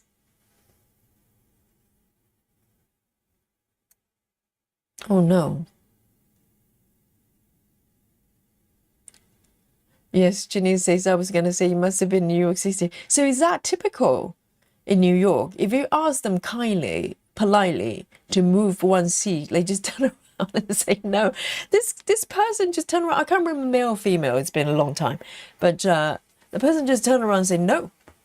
Not even trying to, justify. Sometimes people, if they're pissed off, they go, well, I can't move because I'm here with my friend or whatever. Or I can't move because I have no legs or something. But no, this person just said no.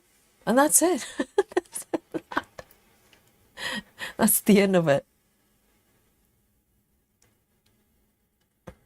Janine says, no, hibachi is a type of restaurant where a guy cooks the food in a big grill and customers sit around the grill, and usually there's fire involved too much. Oh, you mean like hot plates? I've seen those.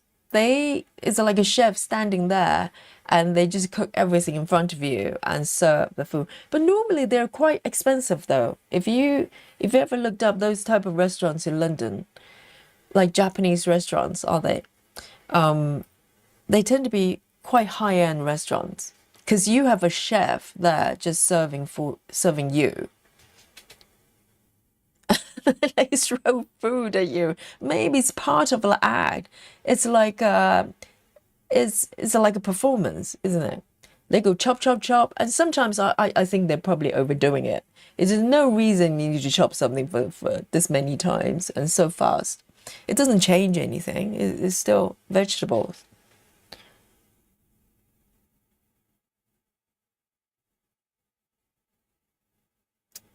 But it's kind of a show, isn't it?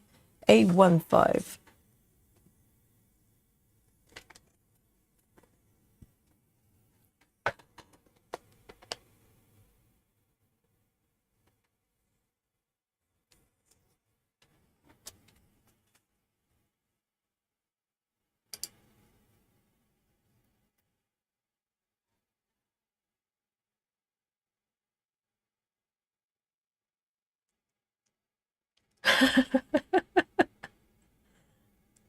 Well, some people are probably just permanently in a bad mood.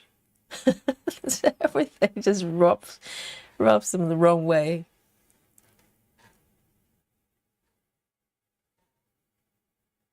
Luckily, none of us here in the chat are like that, right?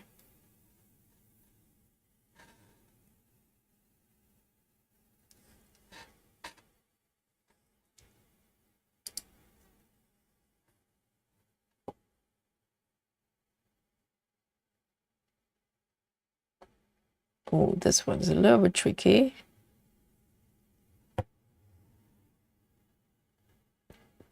Jeanine says, I hate to stereotype, but people in New York City are the rudest people on the planet. Why do you think they're like that, though? Are they just in the bad mood? But the city is quite exciting, though. It's not like it's a terrible place to live. Why are they so grumpy? You know, we're just so speechless. And I have, heard of the kind of, stereotype about New York City, New York people, but I just didn't think that was true. It cannot be true, because why would people just be rude to others? What would be the reason?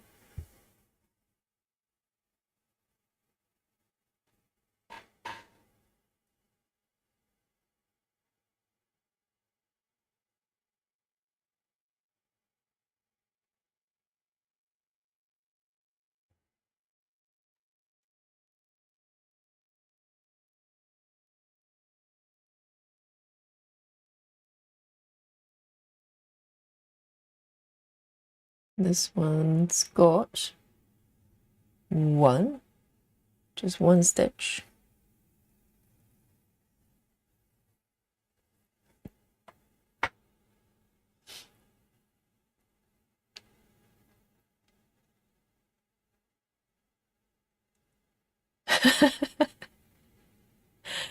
Mickey Mew says some of us are rude. So Mickey Mew, are you from New York? Maybe you can shed some light. Why are people rude there?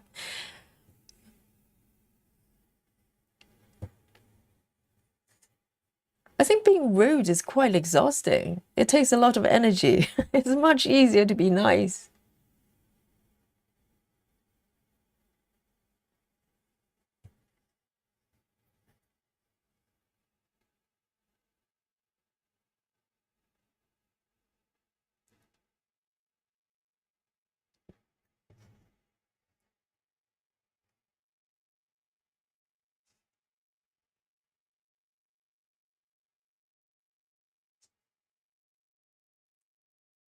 Amanda says, oh, regarding New York, I think, rude about regular things, but they will help with something legitimate in a heartbeat without being asked, while still being grumpy.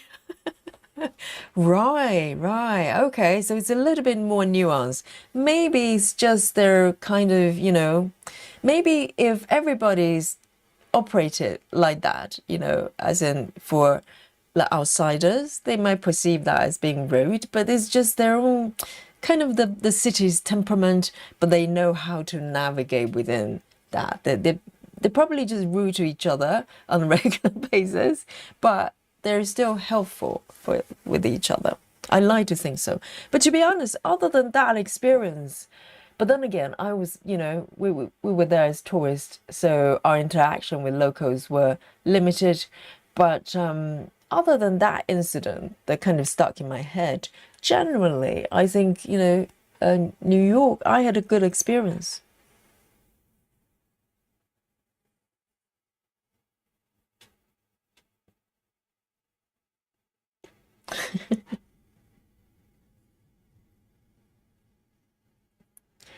Laura says, I asked a lady a few months back if she would move her car back a little so I didn't have to drive on a big snow pile. She said, no, I live in New Jersey, so it's spreading down. Right, so New Jersey is the surrounding, it's the state, isn't it? It's spreading, yes.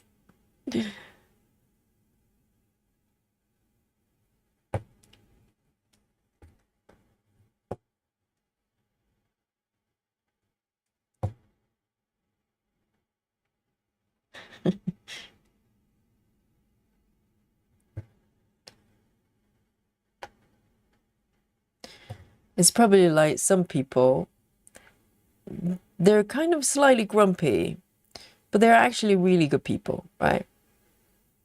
That's possible too. As long, I don't mind people being grumpy as long as they're not just nasty, If they're just mean to people, then that's bad. But some people are just grumpier than others.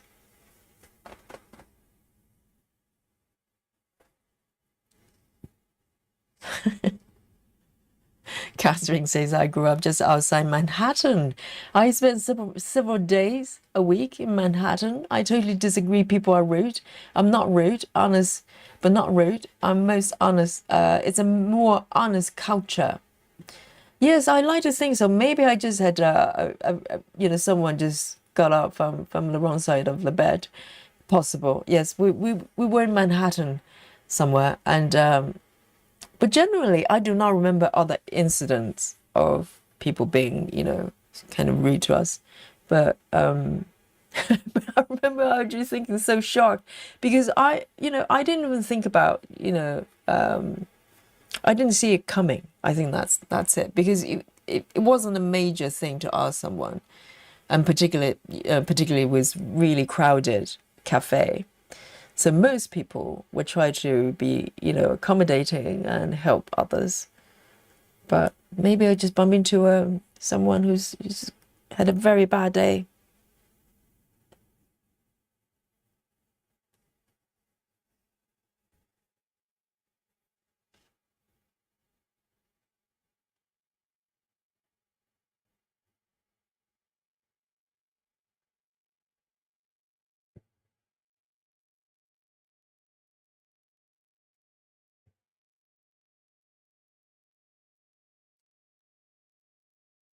Easy Mom says people are rude.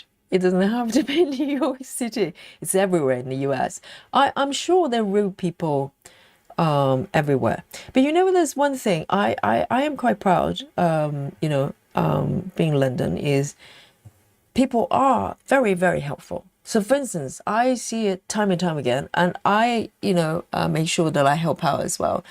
When sometimes, very often, because in London, we get a lot of visitors, like tourists, everything. Sometimes some of them are not familiar with the underground situation because most undergrounds, well, when I say underground, I mean metro, newer systems, you probably have a lot of escalators and lifts everywhere, that you can go up and down without having to walk. But quite a lot of times, you see tourists, they come in using the underground with big suitcases, like because they just expect to be able to go in the system, catch the tube, and having don't not having to walk the steps. But when you have big suitcases, it's and try to walk stairs is very challenging.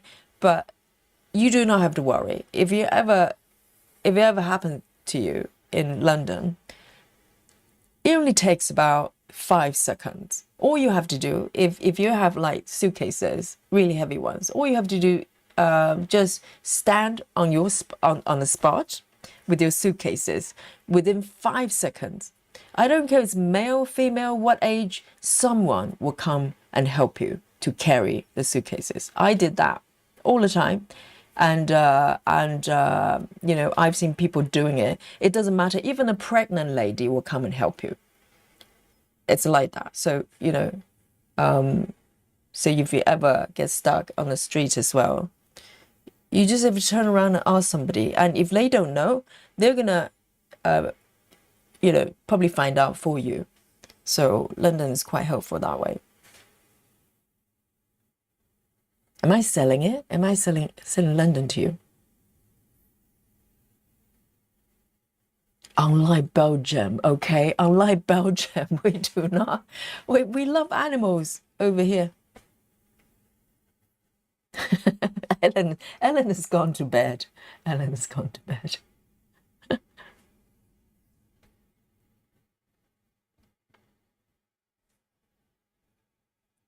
And Lynn says, Yogi, there's a gentleman from New York cross-stitching on YouTube. I bet there are, yes. And I bet it's really, really nice. It's not rude to people in a cafe, you know. Stitches are nice.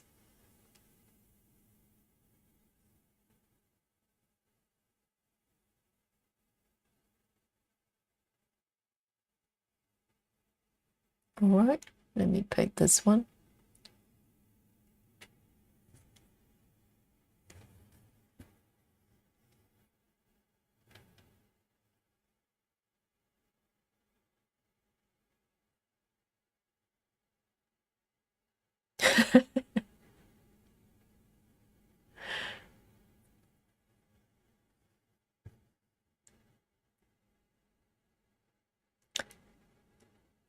Oh, so the gentleman is called Andrew, the runner stitcher. Wow, I'll check him out.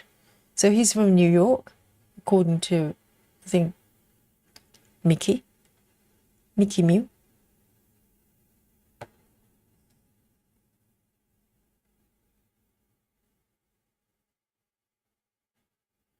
Janine says, honestly, I think a lot of New York City people just on the go all the time and are stressed out anyway, always. Just make them grumpy. Maybe just the pace of the city. But I didn't find it necessarily faster in terms of, you know, the pace of life. That different from London, for instance. London, I would say, well, it depends on what kind of lifestyle you're leading, but overall, it can be quite busy, quite fast, but not necessarily. Let me see, where shall I take this one over? I am going to end this color.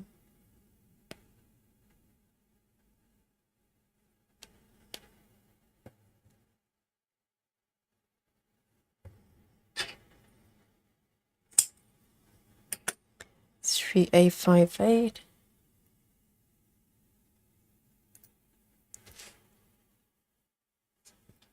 Ginny says I need to start cross stitching. I know.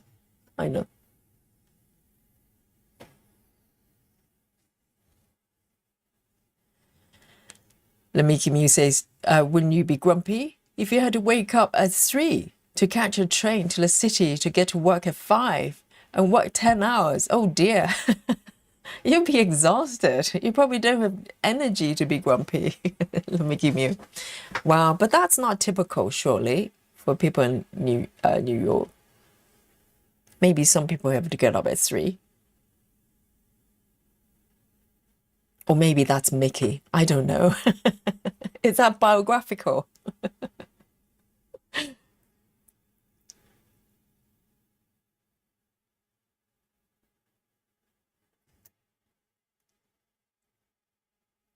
All right. There's quite a few stitches here I can do. I'm going to do that. And that is A14. A14.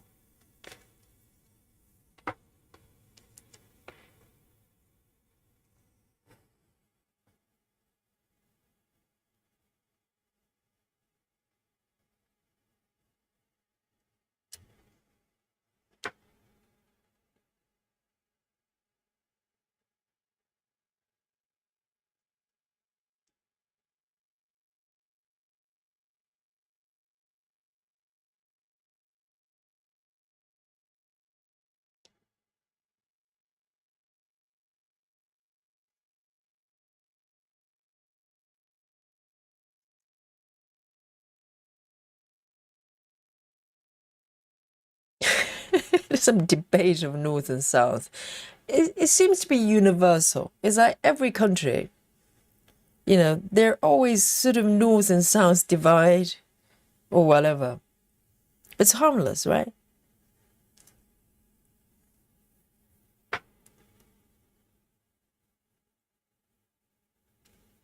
Lynn says, Yogi, perhaps the tourist get people down? I don't know. Maybe there's a couple words missing. Yes, I think people in London, they're, very used to having a lot of tourists here, and people are generally very helpful. Very helpful.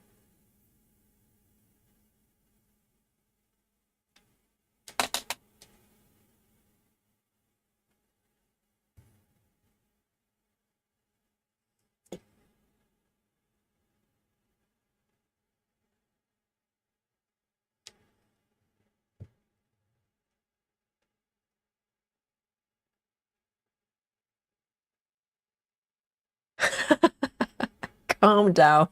Calm down, guys.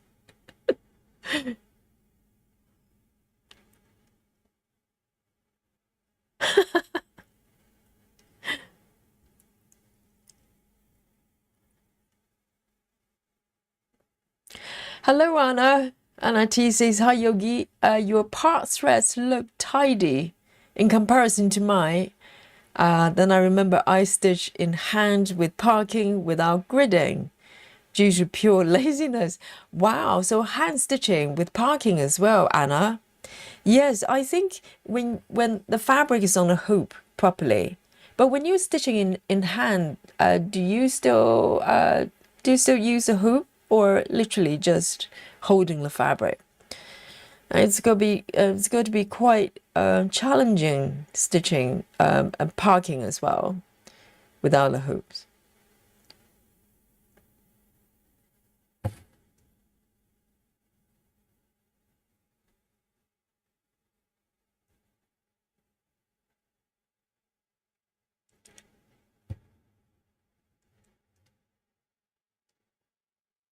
Janine says, when I moved to North Carolina, it was a little foreign to me how total strangers you pass by would say good morning.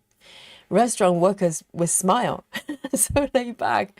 It was wonderful. But you know what? In London, even though everybody's very helpful, right? I've just sold that bit to you. But if you go on public transportations, it is quite normal for people not to have direct sort of eye contact too much.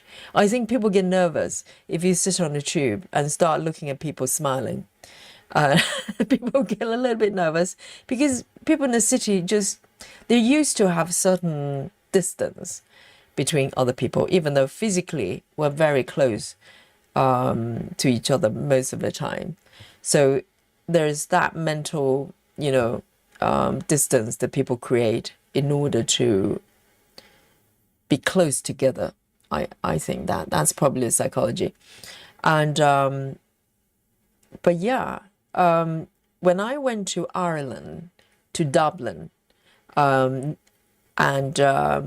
also certain parts of North Ireland. Did I go to North Ireland? No. Yes, I did. Dublin's North Ireland, isn't it? I got confused. And people are so friendly, even though it's considered as a city. But people are so nice. I've got, some guys, gentlemen on bicycle, and just cycle past and go, good morning. Genuine morning, genuinely, so greeting you, not just, superficial. It was very different, very different. I think Ireland is beautiful.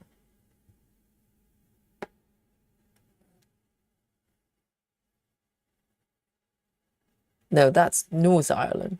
Northern Ireland. I'm so terrible. Dublin, anyway.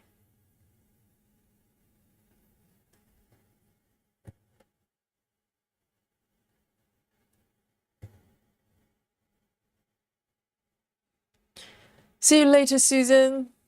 99, we're done.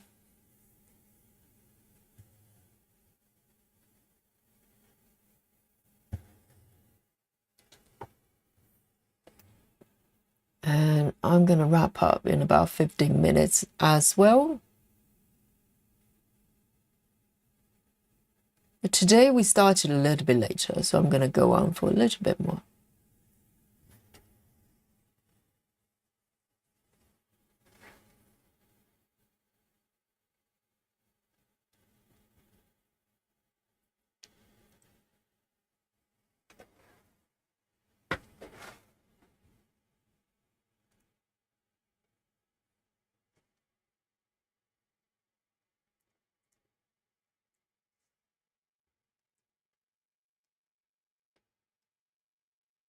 So let me pick this one over here. It's a little bit more easygoing with the color changes. So I'm gonna focus on this bit a little bit more.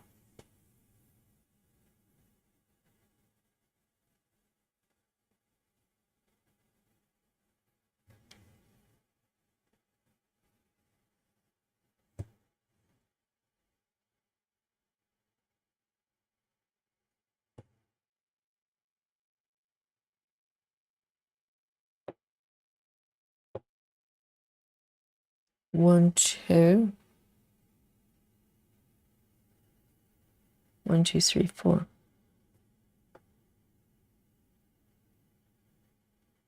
1, 2, 3, 4, 5.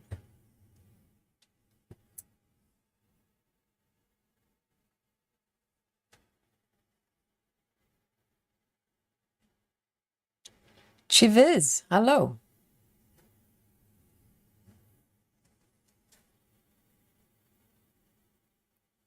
Oh, Chiviz just got back from a run.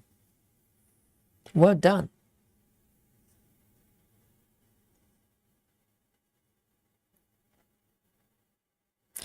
Lynn says, Yogi, do you have potato bread for breakfast? In Ireland, delicious. Oh, not potato bread. I don't remember having potato bread, but I love soda bread, Lynn. Isn't soda bread delicious? It's kind of a texture between, if you don't know what soda bread is, but I think Irish things, they're quite popular in America, isn't it? I think quite a lot of Irish in America. So you probably are aware of soda bread. It's delicious. If you never tried it, try to find an Irish bakery. There's an area in London as well. It's called Kilburn. A lot of Irish settle there, and there are a lot of Irish bakery. Because as a student, I lived near Kilburn for a little bit, and I remember having delicious soda bread, and nice and warm, just out of the oven. Oh, so good. I need to find some. Where do I find decent soda bread? Unless I have to, well, I don't want to go to Kilburn. It's a little bit far.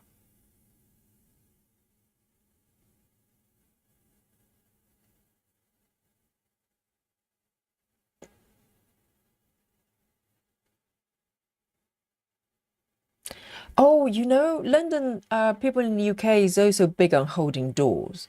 To the point, you actually feel a little bit pressure. If someone's holding a door for you, you have to run over there quickly so they don't have to hold a door for you for too long. Yes, holding door is a national sport over here.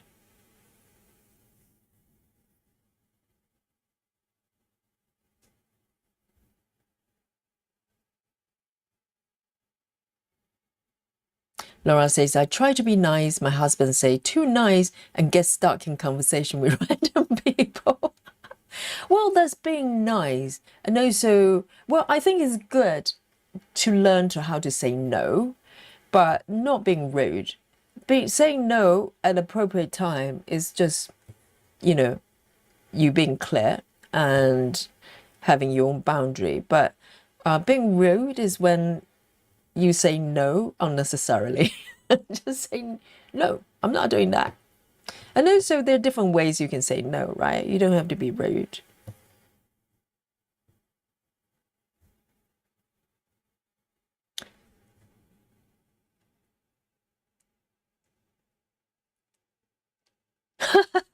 Chivers misread it and thought it was potato breath. Is there such a thing as potato breath? So if you eat a lot of potatoes, do you get special breath? That's a hilarious potato bread. Okay, a little bit nicer than potato breath. Chivis just came back from the run. I think Chivis still suffering from the runner's high, so she's misreading everything.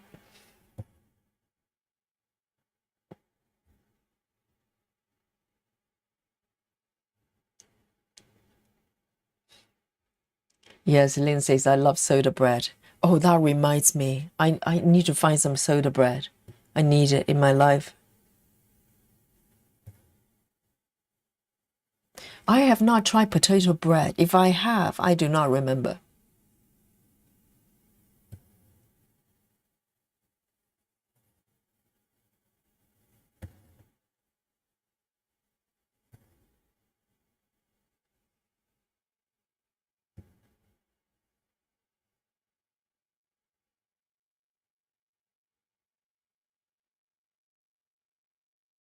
One, two, three, four.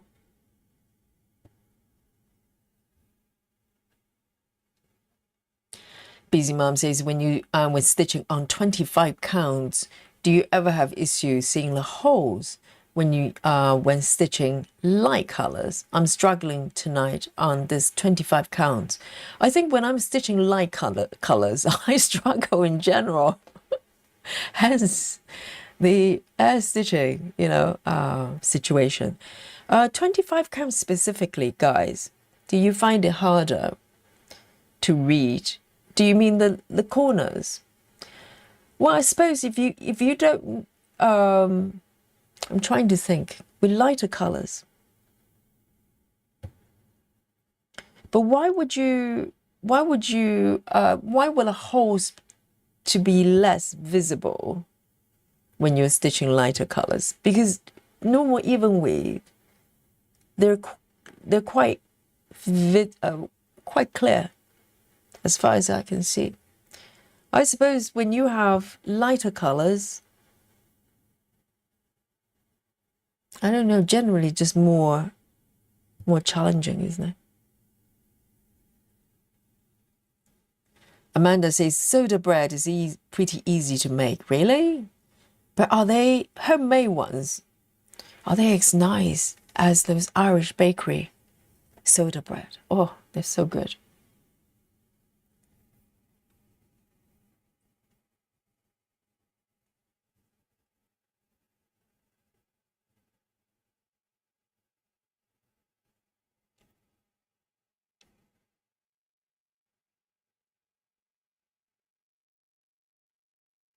Betty says, I started talking, not realized my hobby wasn't the guy I was actually talking to. So who are you talking to then, Betty?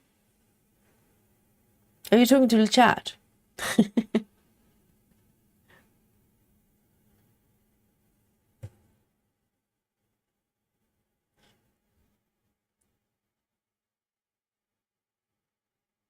Amanda says, we hold doors here too, and then you'll be halfway across the parking lot and have to run. I know, you literally have to run. And sometimes I feel bad. Sometimes I'm really far away from the door and I don't want to run. And I have to just, apologize to the person and go, well, you don't have to hold the door for me anymore. I'm okay. I'm capable of opening the door by myself. No, obviously I'm very grateful.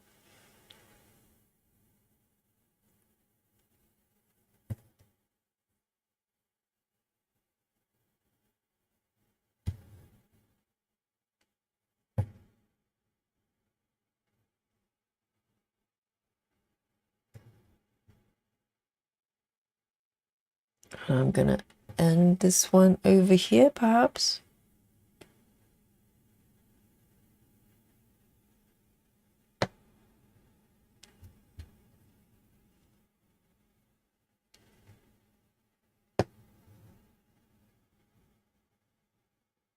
It's just a random guy. Oh, so you're outside.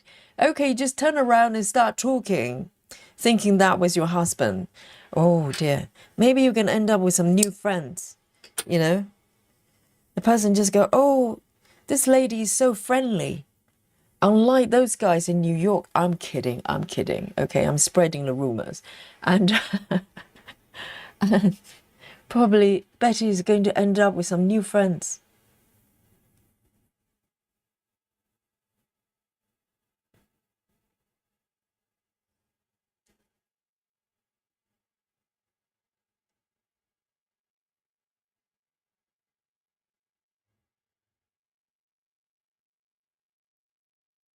Yes, I was just thinking, Chivis, you were running. I was thinking, whoa, you and Rachel will be besties. And lo and behold, they are besties.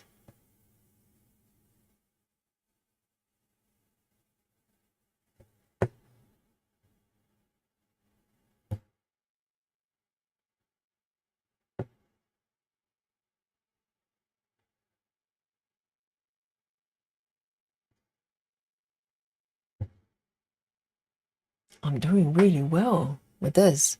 I'm gonna, so this is probably going to be my last color. Looking at the time, it's 1 a.m. in the morning, of course, in London. And I am going to do a few more stitches here with this thread. And this is going to be my last color. And I'd love to know how many stitches I'm doing. Okay, yes, fair enough. I'm doing 10 stitches, okay? And this area isn't super confetti, but you know, in the beginning when we looked at the percentage, I was just under was it 10%? I'd love to know if I have gone over. It's possible, but we will find out. Right, so that was my last few stitches here. Let me just turn this off. Beautiful. So let me zoom out here.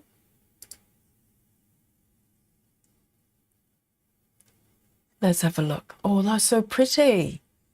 Really, really pretty. And I think it works so well with CXE because sometimes DMC, even though DMC, you know, they have beautiful colors, but the texture can be a little bit shiny. And with this piece, I really don't want shininess. I want everything to be matte, almost like tapestry. Look at this, it's so beautiful. And I'll work a little bit more on this area, just a few more stitches to fill up this block, and I can move on from here. And so today, this is what I've done today. And in the beginning, this whole chunk wasn't there, right? And I managed to fill in this whole area there. So I'm really, really happy. And once I get to, you know, I finished this strip there. I don't know if I'm going to keep going. I could come down and start working on the second row there. So I'm very, very happy. Let me zoom out. So this is 10 stitches, but the coverage is just as good as full cross, two strand, 2/1 rather than 1/1 full cross. Really, really pretty, very happy. And I'm going to share my progress with you, okay? I'm going to share with you my stitch count here in this beautiful Monday evening here. Let's have a look. This is where I am from the upper left, nice and steady. And this is a mini, okay? This is mini. So I'm going to count down to 3, 2, and 1. Let's have a look. Fingers crossed. Yes, first of all, look at the percentage. Percentage, upper left, upper left. Not only that I've gone over 10%, I'm currently 10.22%. Yeah! Round of applause for Yogi. Way over 10%. It's a milestone from single digit to double digit. And the stitch count on the bottom right there, 255, which is not too shabby at all. Lovely. And because some areas they're slightly confetti, but you know, it's a mixture of a little bit of both. So I'm very, very happy. Look at this, over 10% with this piece finally, because this piece I started a little bit, probably one of the last ones in terms of the 10 stitches project that I started. So very, very happy. Look at this, it's so beautiful. And I'm really happy with this way of stitching. It really works, and it's not too, you know, it doesn't create really bulky back. Sometimes if you do color completion, there isn't that much thread carrying at the back. So I'm really, really happy here. Thank you, everyone.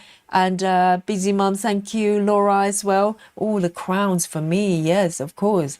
And thank you for the round of applause. And I hope you enjoy your stitching today as well, and the chat. And it's Monday special broadcast for Monday. And normally Monday evenings we're off.